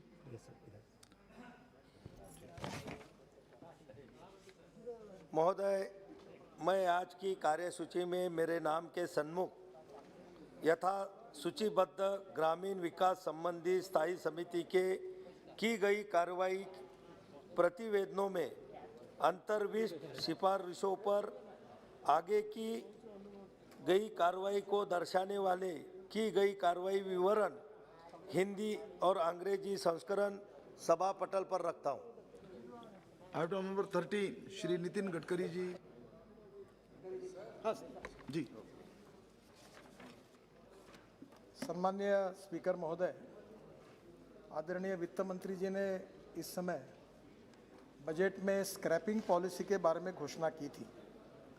ये पॉलिसी हमारे देश के विकास के दृष्टि से और पर्यावरण के दृष्टि से भी बहुत महत्वपूर्ण है और उसके इम्प्लीमेंटेशन के बारे में उन्होंने हमें अधिकार भी दिए थे, उस पॉलिसी की घोषणा मैं आपके अनुमति से करना चाहता हूँ। माननीय स्पीकर महोदय, भारत में 51 लाख हल्के मोटर वाहन हैं जो 20 वर्ष से अधिक पुराने और 34 लाख हल्के मोटर वाहन हैं जो 15 वर्ष से अधिक पुराने हैं। वैध फिटनेस प्रमाण पत्र के बिना लगभग 17 लाख मध्यम और भारी कमर्शियल वाहन हैं जो 15 वर्ष से भी अधिक पुराने हैं। पुराने वाहन फिट वाहनों की तुलना में 10 से 12 गुना अधिक प्रदूषण और हवा को प्रदूषित करते हैं और सड़क सुरक्षा के लिए भारी जोखिम है। आपको पता ही होगा स्पीकर महोदय कि ये काला धुआं छोड़ छोड़ के जाते हैं और जिसके कारण उनका डीजल और पेट्रोल का एवरेज भी कम होता है, वो उसके कारण भी नुकसान होता है। और पोल्यूशन के कारण दिल्ली जैसे शहर में और पूरे देश में हमने किस प्रकार की समस्याएं का सामना किया, ये भी आप सब लोग जानते हैं। स्वच्छ पर्यावरण, वाहन चालक एवं पदयात्रियों की सुरक्षा के हित में सड़क परिवहन और राजमार्ग मंत्रालय ने voluntary vehicle fleet modernisation programme VVMP अथवा स्क्रैपिंग नीति की शुरुआत कर रही है। माननीय वित्त मंत्री जी ने जिसका उल्लेख अपने बजट के भाषण में किया था, यहाँ एक ऐसी विन विन पॉलिसी होगी जिससे कि न केवल पुराने वाहनों को स्क्रैप करने का प्रोत्साहन मिलेगा, बल्कि नए वाहनों को खरीदने के लिए सामान्य जनमानस को आर्थिक सहूलत भी मिलेगी। माननीय स्पीकर महोदय, हमारे देश में लगभग 8 लाख करोड़ का क्रूड ऑयल आयात होता है, पेट्रोल डीजल, जिसमें कि न केवल देश की आर्थिक परिस्थिति पर दबाव पड़ता है और पुराने वाहनों की पुरानी इमिशन टेक्नोलॉजी के वजह से अत्याधुनिक प्रदर्शन भी होता है। ये जो BS4 था, हमने सबने मिलकर वो BS6 किया है और जिसके कारण पर्यावरण की समस्या काफ़ी बड़े प्रमाण में उसके कारण भी सोल्यूशन निकला है। ये जो स्क्रैपिंग पॉलिसी है, ये एक ऐसी परिस्थिति निर्माण करेगी जिससे scrapping centres, automobile industry, component industry और सामान्य लोगों को इसका फ़ायदा होगा। सर, पंजाब में एक यूनिट ऐसा शुरू है कि वर्ल्ड में जो छोटे छोटे देश हैं उनको पुरानी गाड़ियों को स्क्रैप करने की सुविधा नहीं है। आदरणीय इसके जहाज़ परिवहन के मंत्री यहाँ उपस्थित थे। उस समय मैं उसका मंत्री था, तो हमने 18 मीटर का ड्राफ्ट किया है। तो दुनिया भर का 2 लाख टन का ये पूरा ऑटोमोबाइल का वेस्टेज हमारे देश में आएगा, क्योंकि हम एल्यूमिनियम इंपोर्ट कर रहे हैं, हम कॉपर इंपोर्ट कर रहे हैं, हम प्लास्टिक कई बार इंपोर्ट करते हैं। तो ये जो पूरी गाड़ियाँ आएगी भंगार में, इसको पूरी तरह से अलग अलग करके ये रॉ मटेरियल इससे बनेगा और इसके इंडस्ट्रियल क्लस्टर MSME में हम बना रहे हैं। तो ये जो कांडला जैसी जगह है जहाँ 18 मीटर का ड्राफ्ट है, टुटीकोरिन है, तो वहाँ पोर्ट के बाजू में भी ये क्लस्टर बनाने की योजना है और जिससे हमारे ऑटोमोबाइल कंपोनेंट की कॉस्ट 40% कम होगी। माननीय स्पीकर महोदय, हमारी ऑटोमोबाइल इंडस्ट्री की आज का टर्नओवर 4,50,000 करोड़ का है और उसमें 1,45,000 करोड़ का हमारा एक्सपोर्ट है। और मुझे बताते हुए खुशी हो रही कि हमारी जो 2 व्हीलर की इंडस्ट्री है, जिसमें हीरो है, बजाज है और TVS है, ये तीनों भी अपना 50% से ज़्यादा प्रोडक्शन एक्सपोर्ट कर रही है। तो ये जो स्क्रैपिंग पॉलिसी के कारण प्लास्टिक, कॉपर, एल्यूमिनियम, स्टील, ये रॉ मटेरियल्स, रबर, ये रिसाइकलिंग होने के कारण कॉस्ट कंपोनेंट की सस्ती होगी और हम और कॉम्पिटिटिव बनेंगे और उसके कारण हमारी 4.5 लाख करोड़ की इंडस्ट्री 5 साल में 10 लाख करोड़ की बनाने का हमने योजना बनाई है। और मुझे बहुत खुशी है कि एक तरफ स्क्रैपिंग मटेरियल को जैसे हम दे रहे हैं, उपलब्ध करा रहे हैं, वैसे हमने ethanol, methanol, biodiesel, bio CNG, electric और हाइड्रोजन फ्यूल सेल को भी हमने सिलेक्ट किया है। माननीय ऊर्जा मंत्री यहाँ उपस्थित है, मैं एक कार्यक्रम में उनके साथ गया था, उन्होंने भी इलेक्ट्रिक वाहनों को बहुत इनकरेज किया है। सर, ये जो लिथियम आयन बैटरी होती है, इसके लिए भी हमने अभी स्पेशल हमारे विभाग ने हमारे यहाँ ट्रांसपोर्ट में वो आता है, तो इसमें भारत सरकार की सभी संस्थाओं को बुलाया था, इसरो से लेकर DRDO से लेकर हमारी सभी लेबॉर्ट्रीज और साइंटिस्ट को। तो इसमें लिथियम आयन बैटरी 81% हिंदुस्तान में बन रही है। और मैं आज इस सदन में विश्वास के साथ बताता हूँ कि ये कोई बात चर्चा करते हैं कि लिथियम आयन का स्टॉक किसी और देश ने ले लिया है, वर्ल्ड में कमी है, ऐसा कुछ नहीं है। आने वाले समय में 1 साल के अंदर 100% lithium ion battery make in India और मेड इन इंडिया होगी। और 2 साल के अंदर मैं अनुमान और विश्वास के साथ बता रहा हूँ कि पेट्रोल व्हीकल की 2 व्हीलर, उसकी 4 व्हीलर और डीजल की बस, इसकी कीमत जो आज इलेक्ट्रिक व्हीकल की बहुत ज़्यादा है, 2 साल के अंदर पेट्रोल और डीजल के ये 2 व्हीलर, 4 व्हीलर और बस, ये इक्विवेलेंट टू इलेक्ट्रिक व्हीकल की कीमत उतनी होगी और फ्यूल का खर्चा 10 गुना कम हो जाएगा। तो आप सबको मैं अनुरोध करूंगा कि आदरणीय ऊर्जा मंत्री जी इलेक्ट्रिक कार यूज़ कर रहे हैं। मैंने अपने कॉन्स्टिट्यूंसी में अभी मैं वहाँ बुलेट प्रूफ कार छोड़ दी, मैं भी इलेक्ट्रिक कार यूज़ कर रहा हूँ। तो आप सब लोग भी धीरे धीरे बायोफ्यूल और इलेक्ट्रिक पर जाइए। देश की आयात जो है वो कम करना है, प्रदूषण को कम करना है, import substitute cost effective pollution free और इंडिजिनस। और ये स्क्रैपिंग पॉलिसी इसमें बहुत बड़ा कंट्रीब्यूट करेगी और उसका फ़ायदा होगा। ये गाड़ियों के स्क्रैपिंग के वजह से स्क्रैप मटेरियल जो तैयार होगा उससे काफ़ी वैल्यू एडिशन भी होगा। स्क्रैपिंग सर्टिफिकेट का आधार पर नए वाहन खरीदने के लिए हमने एक एडवाइजरी अब इशू की है कि जो स्क्रैपिंग करेगा अपने व्हीकल को, ट्रक को या बस को, तो वो स्क्रैपिंग सर्टिफिकेट जाने के बाद मैंने देश के सभी ऑटोमोबाइल इंडस्ट्रीज़ को आह्वान किया है और उनको एडवाइजरी भेजी है। मैं मैंडेटरी नहीं कर सकता, तो उनको आह्वान किया है कि आप 5% आप इसको सहूलियत दो जो सर्टिफिकेट लेके आएगा। तो समझो आपकी कार 10 लाख रुपए की है तो 50,000 रुपये का इंसेंटिव वो देंगे, ऐसा मेरा विश्वास है। तो निश्चित रूप से आपको नई गाड़ी खरीदने में पेट्रोल डीजल के तुलना में आपका एवरेज 2 गुना 3 गुना बढ़ जाएगा, प्रदूषण चला जाएगा और ऊपर से आपको इसका फ़ायदा होगा। तो ये निश्चित रूप से इसका काफ़ी लोगों के लिए उपयोग होगा। रजिस्ट्रेशन फीस और रोड टैक्स में भी भारी छूट इसमें दी है। इससे लोगों को नए वाहन खरीदने के लिए प्रोत्साहित होंगे, जिसमें ऑटोमोबाइल सेक्टर की सेल्स बढ़ेगी। और राज्य सरकार का और भारत सरकार का जीएसटी बढ़ेगा, क्योंकि 10 to 15% नए व्हीकल खरीदे जाएंगे। तो राज्य सरकार को भी जीएसटी का फायदा होगा, भारत सरकार को भी होगा। ऑटोमोबाइल सेक्टर में लगभग 3.7 करोड़ लोगों को डायरेक्टली अथवा इनडायरेक्टली इससे रोजगार मिलेगा। ये देश की सबसे ज़्यादा रोजगार देने वाली इंडस्ट्री है और हिंदुस्तान ये 5 साल के अंदर ऑटोमोबाइल इंडस्ट्री के अभी सभी देश के वर्ल्ड के ब्रांड, अभी टेस्ला भी आ रहा है, अभी मर्सिडीज से लेकर BMW से लेकर दुनिया के सब ब्रांड हिंदुस्तान में है। और 5 साल के अंदर हिंदुस्तान ऑटोमोबाइल मैन्युफैक्चरिंग का वर्ल्ड का नंबर 1 हब बनेगा। ये पॉलिसी से इसको बहुत ताकत मिलेगी। इसमें टर्नओवर 7.2 लाख करोड़ का एक्सपेक्टेड है। इंडस्ट्री ने इस साल लगभग 15 लाख करोड़ का जीएसटी भरा है। स्क्रैपिंग पॉलिसी के लागू होने पर केवल इन आंकड़ों में वृद्धि होगी, पर scrapping centres, automatic fitness centres की वजह से 10,000 करोड़ का अतिरिक्त निवेश होगा। मैं आप सब सांसदों को आह्वान करता हूँ कि हमारे देश में पीपीपी मोड में ड्राइविंग ट्रेनिंग इंस्टीट्यूट और फिटनेस और पोल्यूशन सर्टिफिकेट देने वाले इंस्टीट्यूट हमको खोलना है। हम भारत सरकार से उसके लिए अनुदान दे रहे हैं। तो आप ये ड्राइविंग स्कूल और ये दोनों एक करके, अगर आपके विशेष रूप से जो बैकवर्ड क्षेत्र है, अब देश में स्पीकर महोदय 22 लाख ड्राइवरों की कमी है, लोगों को रोजगार चाहिए। तो आपके क्षेत्र में ये driving training centres, fitness centre और पोल्यूशन सर्टिफिकेट सेंटर आप खोलिए। भारत सरकार से हम इसके लिए अनुदान भी देंगे और आपको मदद भी करेंगे। बैंक भी इसके लिए आपको लोन देने के लिए तैयार है। इससे एम्प्लॉयमेंट भी क्रिएट हुआ। अलाइड सर्विस सेक्टर और R&D जैसे क्षेत्र में भी इसके कारण बहुत रोजगार मिलेगा। स्क्रैप मटेरियल के ऐसे एलिमेंट्स भी प्राप्त होंगे, जैसे इलेक्ट्रिक व्हीकल में जो बैटरी का रिसर्च का काम हो रहा है, उसमें उदाहरण के लिए NdFe मैग्नेट पुराने गाड़ी में निकलता है, जो एक रेयर अर्थ एलिमेंट न्यूडोनियम से मिलता है और वो काफ़ी महत्वपूर्ण मैग्नेट है जो EV में लगता है। तो वो उसी को निकाल कर उसको प्रोसेसिंग करके वो EV में जाएगा, तो कॉस्ट भी कम होगी और फ़ायदा होगा। ये मैग्नेट केवल इंपोर्ट होता है, अभी हमारे देश में नहीं होता, तो ये हमारे देश में तैयार होगा। नियमित ट्रैकिंग अगर की जाए तो उससे नियोडियम भी प्राप्त होगा, जिसमें ये मैग्नेट भारत में बन सकेंगे।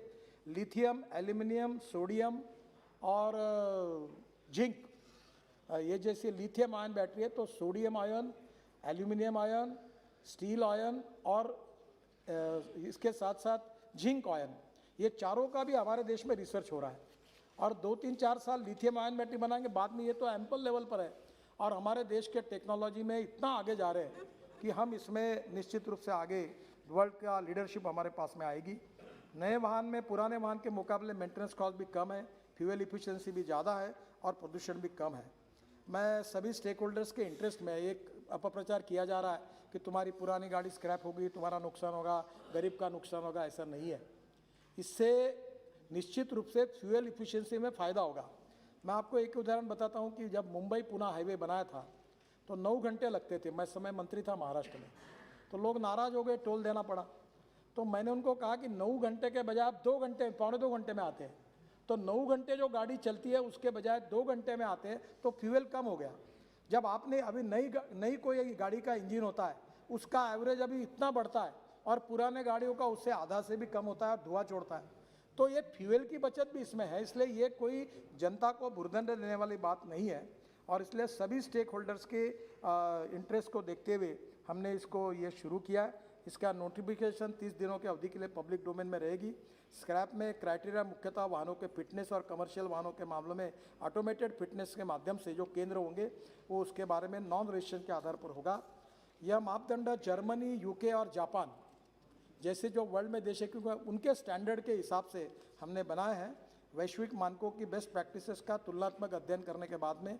और ये फिटनेस टेस्ट में असफल होने अथवा इसमें रजिस्ट्रेशन प्रमाण पत्र का नवीन करने में असफल होने पर इसे एंड ऑफ लाइफ व्हीकल घोषित किया जाएगा। अब ये ख़त्म करो, इसको डिस्ट्रॉय करो। तो वाहनों के फिटनेस निर्धारित करने के लिए बहुत साइंटिफिक तरीके से इसका अध्ययन करके किया है। इमिशन टेस्ट, ब्रेकिंग, अन्य परिणाम सुरक्षा उपकरण केंद्रीय मोटर वाहन नियम 1989 के अनुसार है। ये प्रस्ताव किया गया है कि कमर्शियल वाहन फिटनेस साबित करने में असफल रहने के मामले में 15 वर्ष के पश्चात अनिवार्य रूप से डी रजिस्टर कर दिया जाएगा। अगर ये ऐसे धुआं छोड़ने वाले अनफिट व्हीकल होंगे तो उसको डी रजिस्टर किया जाएगा। इसे डिस इंसेंटिव्स के रूप में फिटनेस प्रमाण पत्र के शुल्क बढ़ा हुआ है। फिटनेस परीक्षण कमर्शियल वाहनों के लिए इनिशियल रजिस्ट्रेशन की तिथि में 15 वर्ष तक वाहन के लिए लागू होगा। यह प्रस्ताव है कि यदि निजी वाहनों ने 20 वर्ष के पश्चात अनफिट पाया जाता है अथवा रजिस्ट्रेशन प्रमाण पत्र का नवीनीकरण कराने में विफल रहता है तो अनिवार्य रूप से डी रजिस्टर कर दिया जाएगा, उसको जब्त करके उसको डिस्ट्रॉय किया जाएगा। इसे बढ़ावा देने से रोकने के उपाय के रूप में फिटनेस प्रमाण पत्र के लिए बढ़ा हुआ है। री रजिस्ट्रेशन शुल्क इनिशियल रजिस्ट्रेशन की तिथि से 15 वर्ष तक निजी वाहनों के लिए लागू होगा। ये पॉलिसी बहुत हित में है। आज इसकी घोषणा करते हुए मुझे खुशी हो रही है। आप सब इसमें ज़रूर सहयोग करिए और fitness centre, pollution centre, driving training centres की सरकारी योजना हर जिले में 2-2, 3-3 हमको देनी है। आप जरूर इसमें आगे आइए, हम आपको सहयोग करेंगे। बहुत बहुत धन्यवाद। नमस्कार। धन्यवाद। Item number 14 Shri Rajkumar Singh ji. इसमें कोई पॉइंट ऑफ ऑर्डर नहीं होता है सर, इसमें कोई चर्चा भी नहीं होती है, स्टेटमेंट ऑफ मिनिस्टर है जी। Please Sir, with your permission, I rise to lay the following statements regarding the present status of implementation of the recommendations made in the following reports of the Standing Committee on Energy pertaining to the Ministry of New and Renewable Energy. The 36th report of the 15th Lok Sabha on international cooperation in new and renewable energy sector. The 6th report of the 16th Lok Sabha on the demands for grants. The 16th report of the 16th Lok Sabha on the demands for grants. And the 39th report of the 16th Lok Sabha on the demands for grants 89. Item number 15 Shri Purushottam Rupala ji. Respected sir, with your permission, I raise to make statement regarding the update status of implementation of the recommendations contained in 9th report of the Parliamentary Standing Committee on Agriculture on demands for grants 2020-21 pertaining to the Department of Agriculture, Cooperation and Farmer Welfare, Ministry of Agriculture and Farmer Welfare. I seek your permission to lay the statement on the table of the House. Item number 16, Shri Kiran Rijiju ji. Sir, I rise to move that in pursuance of Section 6(1) of the Institute of Teaching and Research in Ayurveda 2020, the members of this House do proceed to elect in such manner as the Speaker may direct 2 members from amongst themselves to serve as members of the Institute of Teaching and Research in Ayurveda, Jamnagar, subject to the other provisions of the said Act. प्रश्न ये है कि माननीय मंत्री जी द्वारा प्रस्तुत प्रस्ताव को स्वीकृत किया जाए। जो सदस्य प्रस्ताव के पक्ष में हैं वो हाँ कहें, जो प्रस्ताव के विरोध में हैं वो ना कहें। मेरे विचार से निर्णय हाँ वालों के पक्ष में हुआ, हाँ वालों के पक्ष में हुआ, प्रस्ताव स्वीकृत हुआ। नियम 377 के अधीन मामले आज जिन माननीय सदस्यों को नियम 377 के अधीन मामलों को उठाने की अनुमति प्रदान की गई है, वे अपने मामलों के अनुमोदित पाठ को 20 मिनट के अंदर व्यक्तिगत रूप से सभा पटल पर रख दें।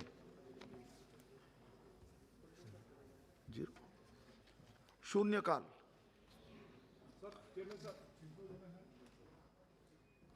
थैंक यू चेयरमैन साहब। सर कई बार इंसान बुरा हो सकता है, लेकिन सर चेयर या कुर्सी नहीं बुरी होती।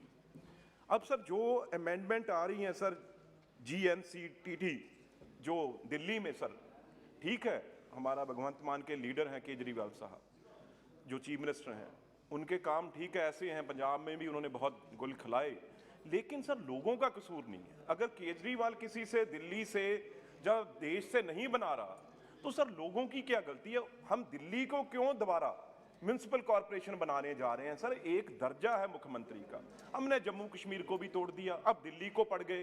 केजरीवाल जाएगा और 100 आएंगे, पर सर दिल्ली जो उसका सर एक नेशनल कैपिटल है सर, दुनिया जानती है। अगर इसे डिल्यूट करेंगे सर, फेडरल सिस्टम को तोड़ेंगे तो हमारी छवि दुनिया में सर धूमल होगी। सर एक पार्लियामेंट में हमें ताकत देनी है, विधानसभाओं को ताकत वापस नहीं लेनी उन सर। एक लिए केजरीवाल को अलग छोड़ो और दिल्ली पे रहम कीजिए, दिल्ली को इसी तरीके से उसकी ताकत दे के रखें। ये बात मेरी आपके द्वारा चेयरमैन साहब सरकार को कहनी है। Thank you. श्री कृपाल बालाजी तुमाने।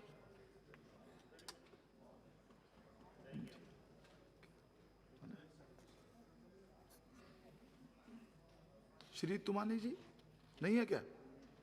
श्री कृपाल बालाजी तुमाने।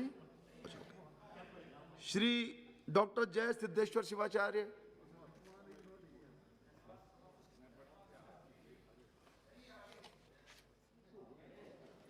महाराष्ट्र के सोलापुर जिले में अनेक सुप्रसिद्ध धार्मिक स्थल हैं।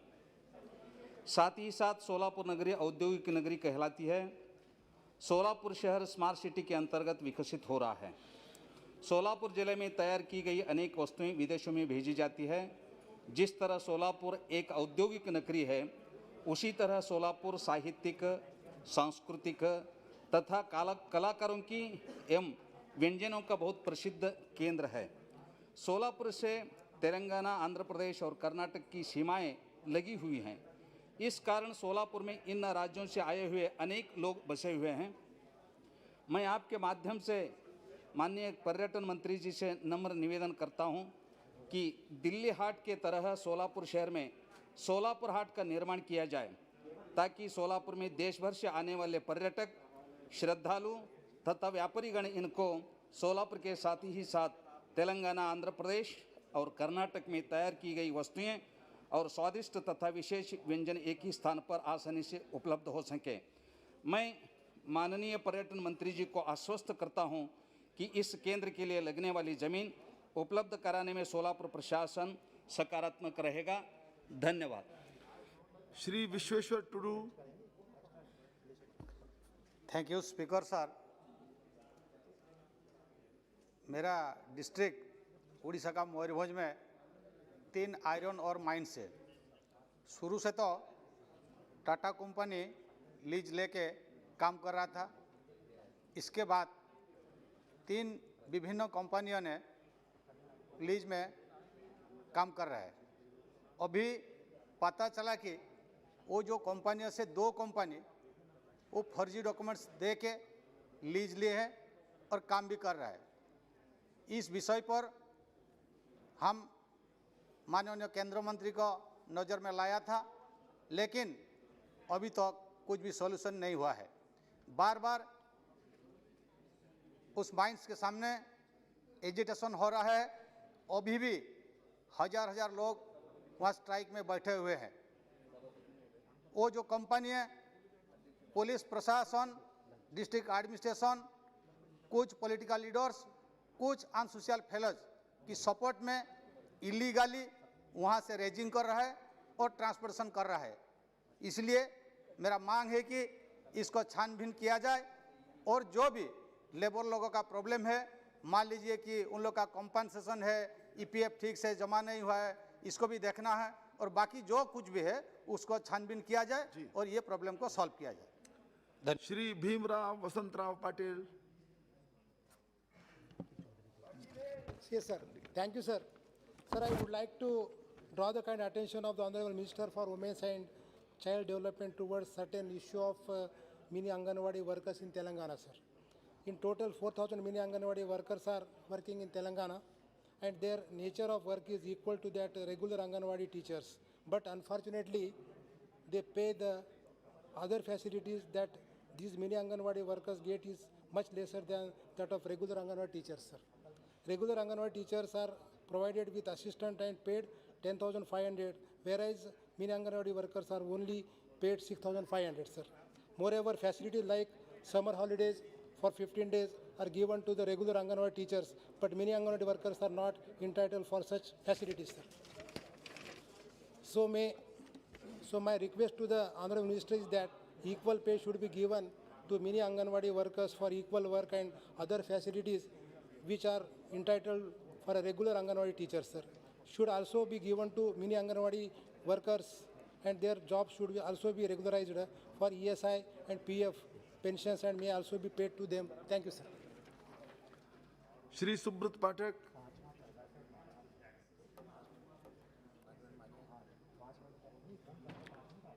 श्री ओम प्रकाश भूपाल सिंह। धन्यवाद सभापती महोदय। महाराष्ट्र राज्यातील अतिशय महत्त्वाच्या विषयाकडे मी आपल्या माध्यमातून केंद्र सरकारचं लक्ष वेधू इच्छितो।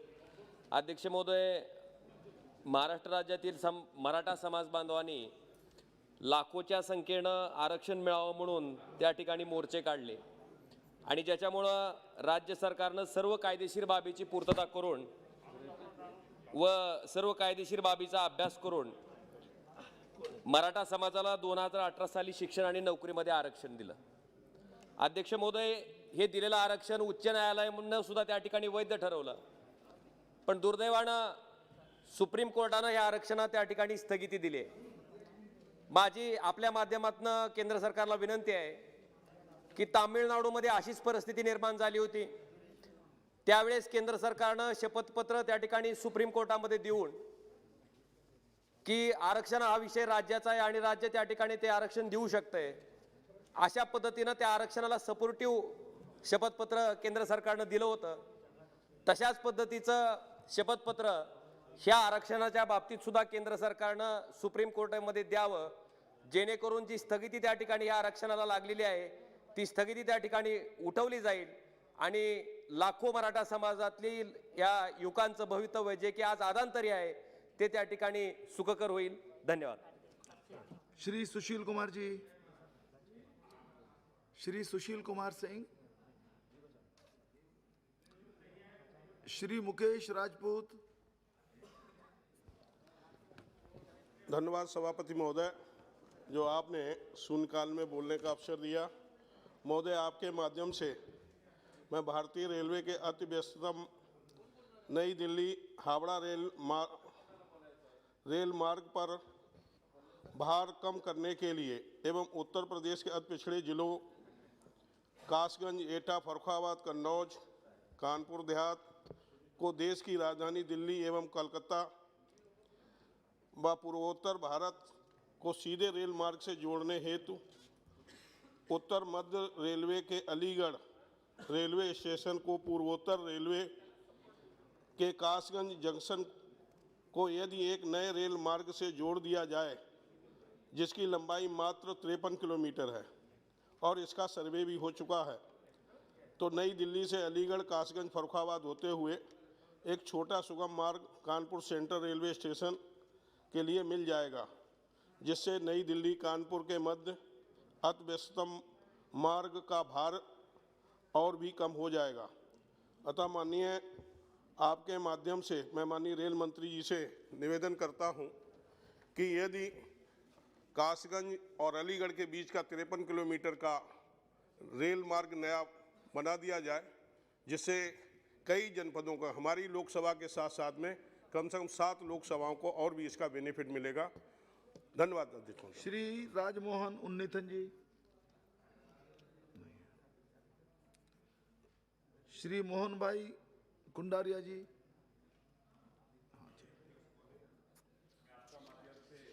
मंत्री का ध्यान दिलाना चाहता हूँ कि भारत का नमक का उत्पादन 80% सौराष्ट्र गुजरात में होता है और नमक का मुख्यालय जयपुर राजस्थान में कार्यरत है। इसके लिए पूरा गुजरात से नमक उत्पादक लोगों को यहाँ जयपुर आना पड़ता है और जयपुर मुख्यालय का अधिकारी को गुजरात सौराष्ट्र में आना पड़ता है, इसलिए उसको स्थानांतर करके मोरबी में मुख्यालय करना चाहिए। पहले भी इसको मुख्यालय को स्थानांतर करने के लिए प्रयत्न हुआ था, वो विफल हुआ है। तो बाद में मैं वाणिज्य मंत्रालय को आपका माध्यम से विनती करता हूँ कि राजस्थान जयपुर से नमक का मुख्यालय गुजरात में सौराष्ट्र में हो, इतना कार्य करने के लिए मैं आपको विनती करता हूँ। Shri Manickam Tagore. Thank you, Chairman. I'd like to request for your attention the government for encouraging the exporters to fight the global competition from Chinese, Vietnamese and other exporters. Exporters are issued MEIS incentive, that is Merchandise Exports Incentive Scheme, which ranges from 3 to 7% of their FOB value of exports. Indian exporters take this payable incentive into an account while quoting to their foreign customers. Safety matches in exporters from my constituency get 3% incentive under this scheme. Unfortunately, MES scheme has been put on hold for the exporters made from the last quarter 2019 to 20 up to December 2020.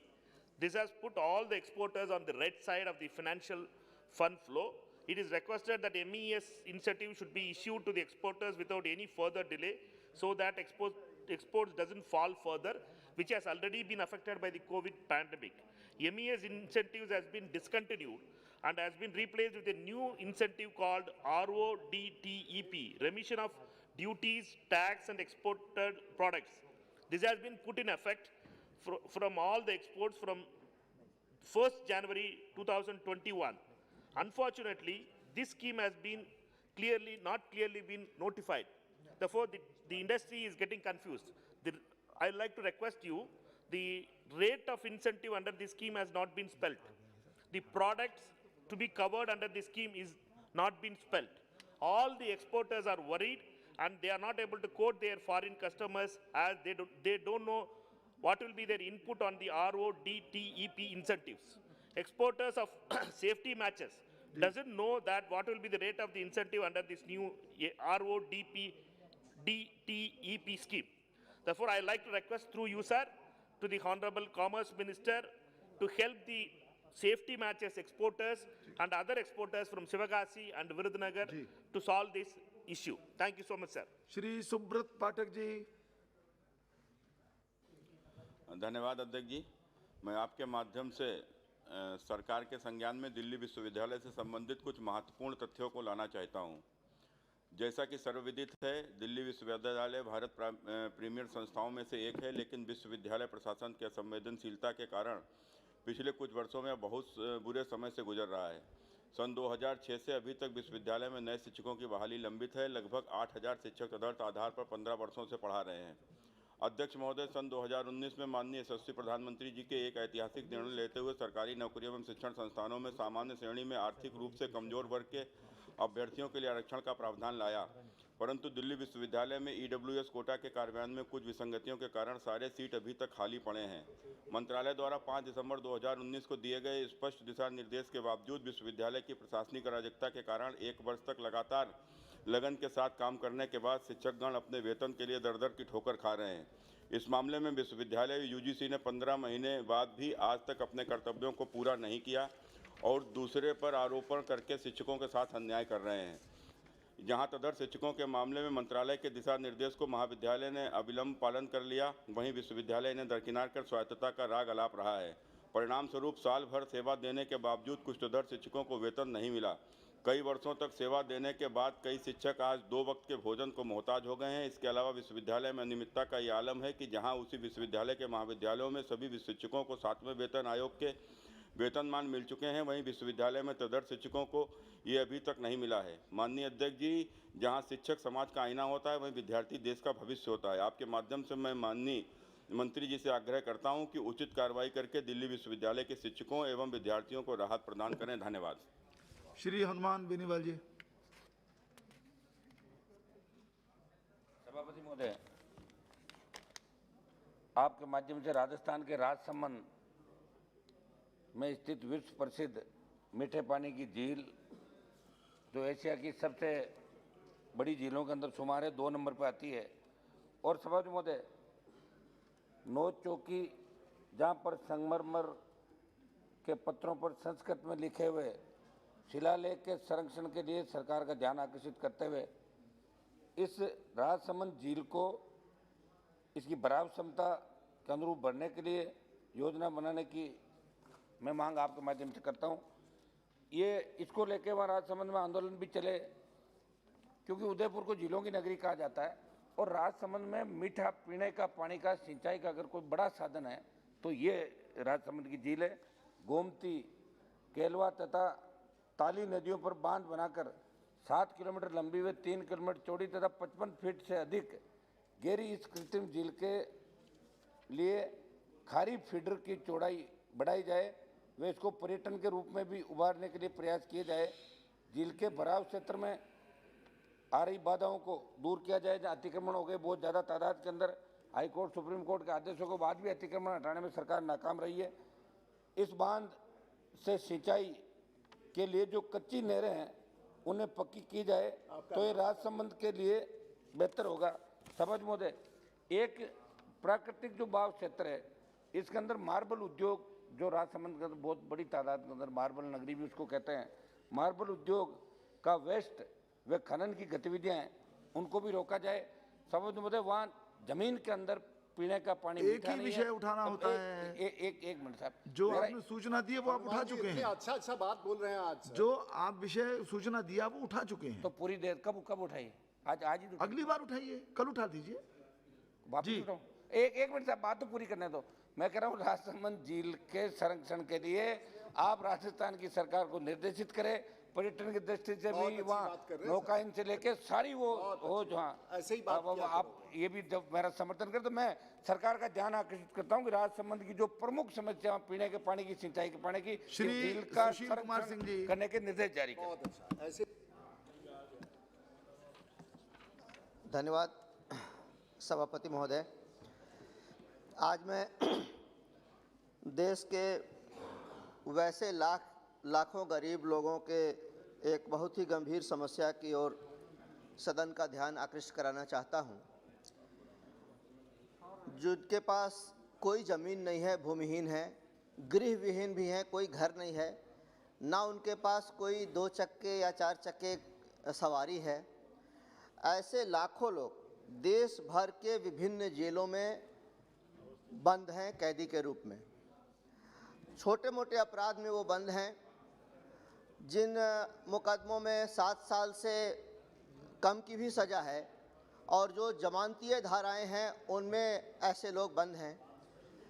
बहुत बार न्यायालय से उनको जमानत भी मिल जाता है या उनकी सज़ा पूरी हो जाती है, लेकिन चूँकि जमानत के लिए उनके पास अपनी कोई लगान रसीद, घर की रसीद, कोई 4 चक्का सवारी का ओनरशिप नहीं होता, तो वैसे लोगों को जमानत मिलने के बाद भी जेल से छूटने में परेशानी ही नहीं है। ये कानून ऐसा प्रावधान है कि ये मुश्किल है। मैं आपके माध्यम से भारत सरकार से ये निवेदन करना चाहता हूँ कि देश के वैसे लाखों गरीब लोग जिनके पास कोई ज़मीन नहीं है, घर नहीं है, सवारी नहीं है, गाड़ियाँ नहीं हैं, जो जमानत के रूप में वो प्रस्तुत कर सकें। क्योंकि आप जानते ही हैं कि जेल से छूटने के लिए एक जब बेल हो गया तो बेलर चाहिए, दूसरा कोई उनका बेलर बनने के लिए तैयार नहीं होता, दूसरा कोई व्यक्ति अपनी ज़मीन की रसीद उनके लिए देने को, जमानतदार बनने को तैयार नहीं होता। तो कानून में ऐसा बदलाव यदि करना आवश्यक हो तो करना चाहिए। छोटा मोटा अपराध जैसे किसी से कोई एक्सीडेंट हो गया, किसी ने कोई छोटी मोटी चोरी या छोटा मोटा झड़प, आपसी बाताबाती हो गई, 323 का केस है, 324 का केस है, जो बेलेबल ऑफेंसेस हैं, जो हीनियस क्राइम की श्रेणी में नहीं आते, वैसे गरीब लोगों की जमानत के लिए कि वो जेल से छूट सकें, कानून में बदलाव किया जाना चाहिए और ऐसा प्रावधान हो कि वो लोग छोटे मोटे अपराध से बाहर निकल सकें जेलों से। धन्यवाद, आपने मुझे नितेश गंगादेव जी। Thank you, Speaker, sir, for allowing me to speak in the zero hour, sir. Sir, the families residing in Gungitipada and Kamli Bazar of Samalpur town of a parliamentary constituency dates back to the pre-independence era. As per the records, the then king of Patnagarh had allowed these families to settle in the above said localities for performing Gandu Baja, the traditional drum beating before famous deity Ma Samleshwari. Sir, the government of Orissa has taken decision recently to develop extension proposal of Samleshwari temple in the model of Lord Jagannath temple in the of Puri. Sir, I am not at all against the extension and beautification of Samleshwari temple, but the rehabilitation of the displaced families should be looked into. The government of Orissa should provide them pakka houses with ownership rights to the displaced families in the Sambalpur town with other basic facilities like electricity, water supply, toilets, and provide at least one member of the displaced family in the trust, a job in the trust of the Samleshwari temple. Thank you, sir. Doctor Manoj Rajouria ji. धन्यवाद सभापति महोदय जी। मैं मेरे क्षेत्र के संसदीय क्षेत्र के करौली धौलपुर जिले के धौलपुर जिला मुख्यालय पर शहर के मध्य राष्ट्रीय राजमार्ग संख्या 3 जीटी रोड गुजरता है। शहर से ऊंचा उठाकर बनाया गया यह राष्ट्रीय राजमार्ग है। यह शहर को 2 भागों में बांटता है। इस राष्ट्रीय राजमार्ग को ऊंचा उठाने हेतु निर्मित पुलियाओं से शहर के मुख्य रास्ते अवरुद्ध हुए हैं, जिससे लोगों को राष्ट्रीय राजमार्ग पार कर दूसरी तरफ जाने में लंबी दूरी तय करनी पड़ती है। अतः धौलपुर शहर के मध्य नेशनल हाईवे 3 को ऊंचा उठाने हेतु 3 पुलियाओं को आपस में जोड़ते हुए धौलपुर शहर के मुख्य चौराहों को आवश्यकतानुसार चोपड़ा मंदिर चौराहे पर बड़ा एक अंडरपास, गुलाब बाग चौराहे की तरह मचकुंड चौराहे पर एक बड़ा ओवरब्रिज का निर्माण और धौलपुर चौराहे मचकुंड चौराहे पर धौलपुर शहर की जनता हेतु अति आवश्यक है। यह राष्ट्रीय राजमार्ग 4 लेन का बना हुआ है, जो वर्तमान की आवश्यकता अनुसार कम पड़ता है। अतः मेरा आपके माध्यम से आग्रह है कि आगरा से लेकर धौलपुर और ग्वालियर तक इस राष्ट्रीय राजमार्ग को जो 4 लेन का है, इसको 6 लेन का बनाकर मेरे संसदीय क्षेत्र की जनता को मुझे अनुग्रहित करें। बहुत बहुत आभार, धन्यवाद। Shri GM Siddheshwara ji. Thank you, Speaker Sir, Honorable Speaker Sir. I would like to draw the attention of the Honorable Minister of Home Affairs through Sir towards the need to establish a new Indian Reserve Battalion at Arupnalli in Davangere Parliamentary Constituency in Karnataka, sir. The Karnataka State Reserve Police is playing an important role in the maintenance of law and order in the state of Karnataka.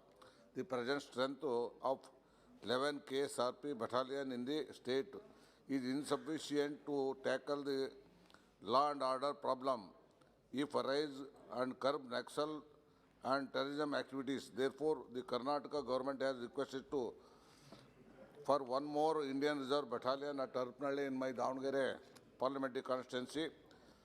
As per the above proposal, the battalion with headquarters at Arupnalli in Davangere parliamentary constituency, which is my parliamentary constituency, is communal sensitive place in serious communal rights have taken place in the past. The said proposal is pending with the Ministry of Home Affairs since September 2016. Our Honorable Chief Minister and also written several letters to the Honorable Minister of Home Affairs, but the proposal is still pending.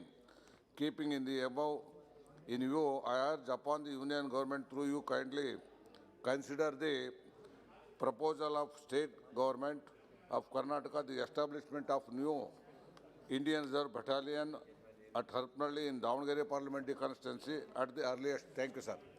Shri Bharatraj Mehta ji. Sir, last evening you were in the chair and you had allowed me to speak on the Mahanadi river water dispute. And as it has been listed today, so I am just putting forth that issue in a different perspective. ऐसा है कि छत्तीसगढ़ में कई सारे barrages बन गए Mahanadi upstream of Hirakud reservoir. आज हालत ये है कि वहाँ 6 फीट नीचे आ गया जल स्तर। ये है मार्च महीने में अगर रिजर्वर का जल स्तर 6 फीट नीचे आ जाता है तो आप अनुमान लगा सकते हैं कि अगले अप्रैल, मई और जून महीने में बारिश आने तक जुलाई में क्या हालत होगी। और क्या हालत होगी हमारे 15 डिस्ट्रिक्ट में महानदी सिस्टम में जो इरिगेशन होती है। ये इलेक्ट्रिसिटी प्रोडक्शन के बारे में तो अलग सोचिए, वो अलग बात है, वो कम करा जा सकता है सरकार के तरफ से। पर इरिगेशन और वाटर रिचार्ज जो होती है नदी में अविरल धारा बहने से, और ये अगर रुक जाए तो क्या हालत होगी उड़ीसा में इस साल, तो ये एक दिक्कत वाली बात है। और उड़ीसा सरकार ने छत्तीसगढ़ सरकार को ये बात भी चेताया।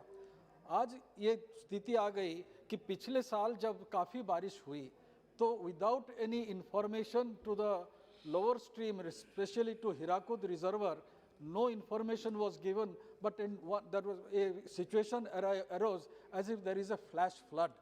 It was very methodically managed. So in that respect, I would only urge upon the central government to impress upon the Congress government of Chhattisgarh कि इसके लिए एक व्यवस्था किया जाए कि आपस में बातचीत करके पानी की व्यवस्था करा जाए, और नॉन मानसून सीजन में जैसे अविरल पानी आना चाहिए हीराकुद रिजर्वर को, वो आने की आवश्यकता है। इसलिए मैं निवेदन करूंगा केंद्र सरकार के ऊपर कि वो इम्प्रेस करे छत्तीसगढ़ सरकार को कि जल्दी से जल्दी पानी छोड़े। धन्यवाद सर। डॉक्टर आलोक कुमार सुमन जी।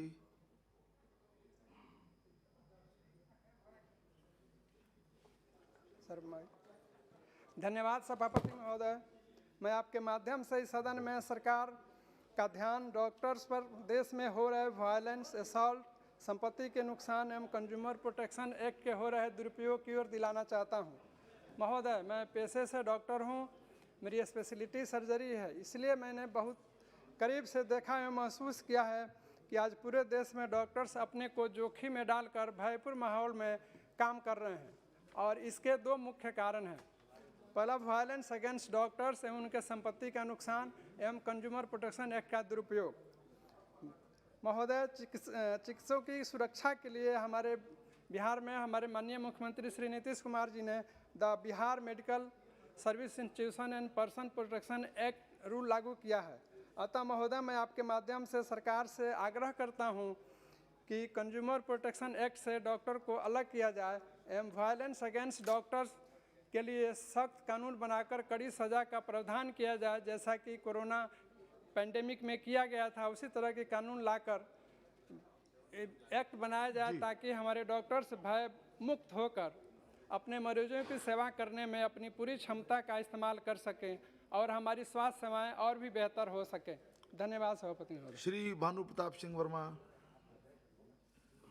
धन्यवाद सभापति महोदय, आपने मुझे शून्य प्रहर में बोलने का अवसर दिया। माननीय सभापति महोदय, मैं एक ऐसे बात कहना चाहता हूँ। नशा एक ऐसी बुराई है जो हमारे समूल जीवन को नष्ट कर देती है। नशे की लत से पीड़ित व्यक्ति परिवार के साथ समाज पर बोझ बन जाता है। युवा पीढ़ी सबसे ज़्यादा नशे की लत से पीड़ित है। शराब के सेवन से मानव के विवेक के साथ सोचने समझने की शक्ति नष्ट हो जाती है।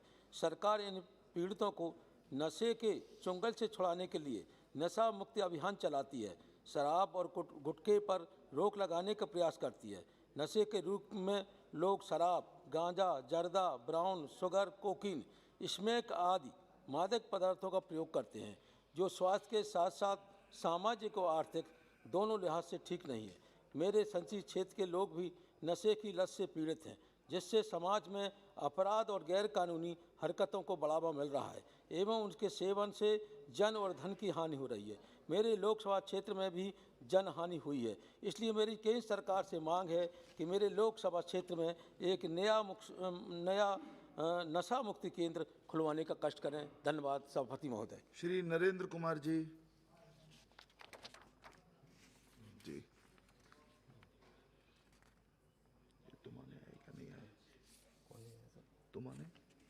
धन्यवाद सभापति महोदय।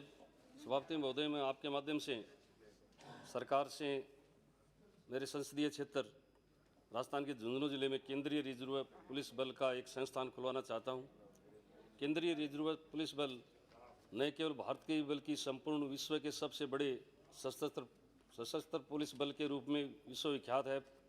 वर्तमान में भी केंद्रीय रिजर्व पुलिस बल ने राजस्थान के कार्मिक बहुत ही सक्रिय रूप से देश की रक्षा के लिए योगदान में रहे हैं एवं जरूरत पड़ने पर विभिन्न अभियानों में सक्रिय योगदान देते हुए अपने प्राणों का भी न्यौछावर किया है एवं देश की अखंडता एवं अक्षुण्णता को बनाए रखने में बहुत महत्वपूर्ण योगदान दिया है। वर्तमान में काफ़ी संख्या में पेंशन धारक शहीद परिवारजन राजस्थान में निवास कर रहे हैं। इस संदर्भ में यह अवगत कराना चाहूँगा कि वर्तमान में केंद्रीय रिजर्व पुलिस बल के माउंट आबू एवं जोधपुर के प्रशिक्षण संस्थान एवं अजमेर में ग्रुप केंद्र, जयपुर में बटालियन एवं सेक्टर मुख्यालय स्थित है। राजस्थान के विस्तारित क्षेत्र को देखते हुए भारत की उत्तरी सीमा से सटे इस राज्य के अंदर स्थापित केंद्रीय पुलिस बल के अपनी सेवा एवं पेंशन सभी दस्तावेजों के लिए बहुत कठिनाइयों का सामना करना पड़ता है। इस राज्य में शेखावाटी क्षेत्र, झुंझुनू, सीकर, चूरू में केंद्रीय रिजर्व पुलिस बल का कोई भी ग्रुप केंद्र, बटालियन, संस्थान स्थापित नहीं है, बल्कि इस क्षेत्र के केंद्रीय रिजर्व पुलिस बल में सबसे ज़्यादा संख्या में सैनिक कार्यरत हैं। झुंझुनू जिले के राजस्थान में ही नहीं, पूरे देश में सबसे ज़्यादा सैनिक झुंझुनू जिले ने दिए हैं। इसलिए इसमें केंद्रीय रिजर्व पुलिस बल का केंद्र यहाँ स्थापित किया जाए और साथ ही इनको जाने के लिए सैनिक एक्सप्रेस दिल्ली से जयपुर जाती है, जो सप्ताह में 3 दिन ही जाती है, उसको सप्ताह में रोजाना किया जाए। धन्यवाद। श्रीमती प्रमिला बिशोई, हाँ बुजुर्ग से हैं, बोलिए। जय जगन्नाथ। आज का सांसद विजु जनता दल प्रमिला बिशोई।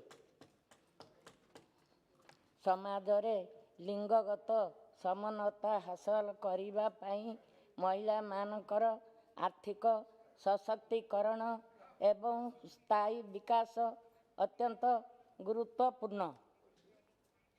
सामग्रिक भावे अर्थनीतिर विकास रे महिला माने प्रमुख योगदान करती। केवल कृषक किंवा खाद्य शस्य उत्पादन रे भावरे नुहे, प्राकृतिक संपदर परिचालना सफल उद्योगी भावरे और सेवा प्रदानकारी भावे महिला मानक अवदान अत्यंत गुरुत्वपूर्ण और अतुलनीय। अनुसंधानरू जना पड़ी जे विश्व स्तर रे महिला माने पुरुष मानक अपेक्षा 2.6% अधिक अनादाय यत्न एवं घरोई कार्य करुथांती। आहुरी मध्य महिला माने सशक्तिकरण हेले परिवार संप्रदाय एवं देश रे एक स्वस्थ समाजर गठन होई पारिबो। सार प्रसंग को दृष्टि रे रखी आपणक माध्यम रे मु मान्यवर केंद्र महिला और शिशु विकास मंत्री को अनुरोध करी जे अंगनवाड़ी कर्मी एवं सहायकारी मासिक पारिश्रमिक अति कम रे सर्वनियम मजूरी निश्चित करांतु। मु जणे महिला होइथिबारु माननीय मंत्री को गंभीरता तार सह विचार करी उपयुक्त कार्य अनुष्ठान ग्रहण करने को अनुरोध करुछि। जय जगन्नाथ। वंदे उत्कल जननी। सुश्री Agatha Sangma ji.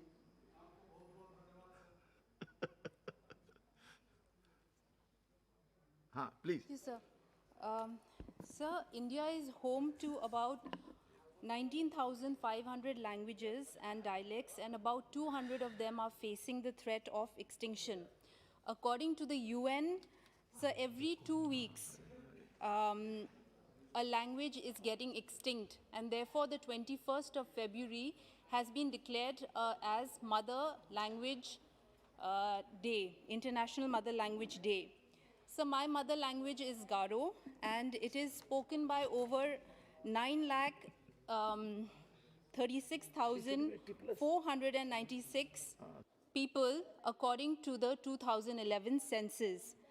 So Garo is also an associate official language in Meghalaya.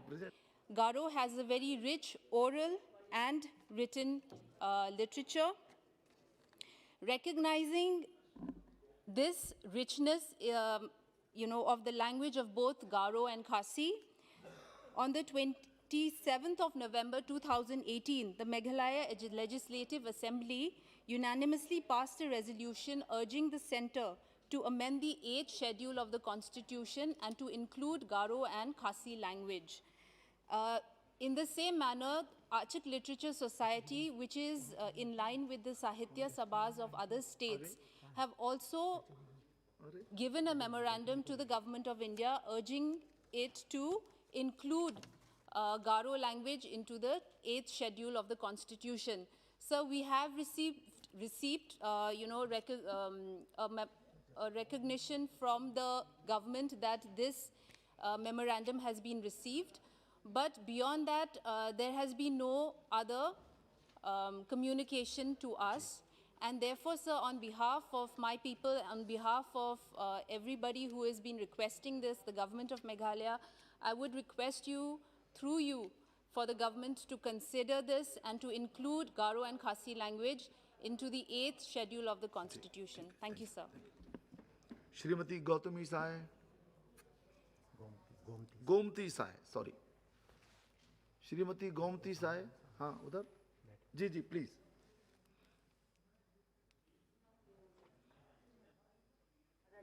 महोदय जी, जय जोहार। मैं अपने लोकसभा क्षेत्र के जिले जसपुर की समस्या से आपको अवगत कराना चाहती हूँ।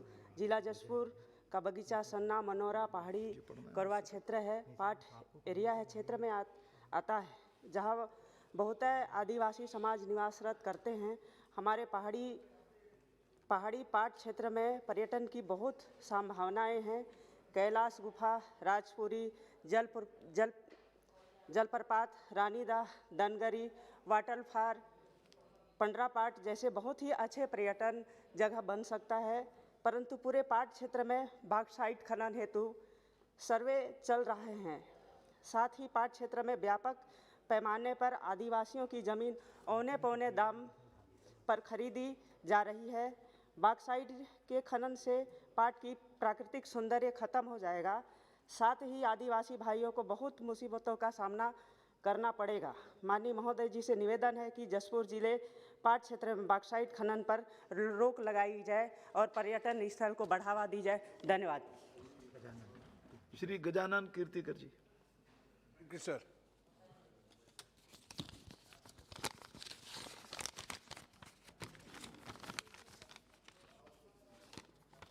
respected Speaker, I sincerely thank you that giving me this opportunity. Sir, it is learned that the Central Defense Department is planning to establish NCC Ocean Sea training centers in some seashore districts of the country. The department is going to impart defense-related training to 1 lakh students annually. The students from Maharashtra districts would be much benefited if chosen for such centers. The fisherman community is mostly staying near seashore and they have adventure spirit by inheritance from generations to generation. The students from fisherman community would be at most advantageous position to implement training and serving in defense force. If the seashore districts are chosen from Maharashtra, the state government will extend full cooperation for the purpose. I would be highly obliged if you please consider Maharashtra state on priority basis to open training centers at the earliest for the betterment of the fishermen community in the state. Thank you, sir. सभा की कार्यवाही दोपहर 2 बजे तक के लिए स्थगित की जाती है।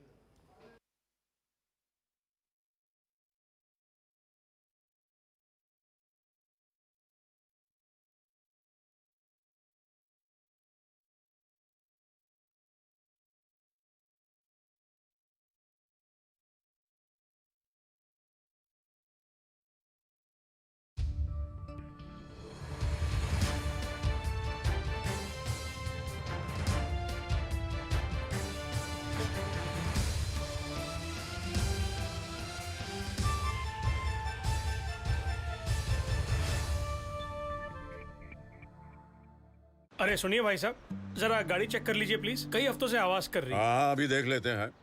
मुन्ना मैकेनिक हाथ लगाते ही बता देता है गाड़ी का हाजमा। आप बैठिए। आपकी गाड़ी को टीबी हो गया है, ट्यूबरकुलोसिस। क्या कमाल की बात कर रहे हैं भाई साहब, गाड़ी को भी कभी टीबी हो सकता है क्या? इतना जानते हैं कि गाड़ी को टीबी नहीं होता है, लेकिन ये नहीं जानते कि कोई भी इंसान अगर 2 हफ्ते से ज्यादा खांस रहा है तो ये टीबी के लक्षण हो सकते हैं। इसलिए मैं कह रहा हूँ, याद रखिए, 2 हफ्ते से ज्यादा अगर आपको खांसी हो, बुखार हो, पसीना आ रहा हो, अचानक वजन कम हो जाए, तो ये सब के सब टीबी के लक्षण हो सकते हैं। इसकी जांच करवाइए और सरकारी स्वास्थ्य केंद्र में जांच मुफ्त है, एकदम free. India versus TB, TB हारेगा, देश जीतेगा।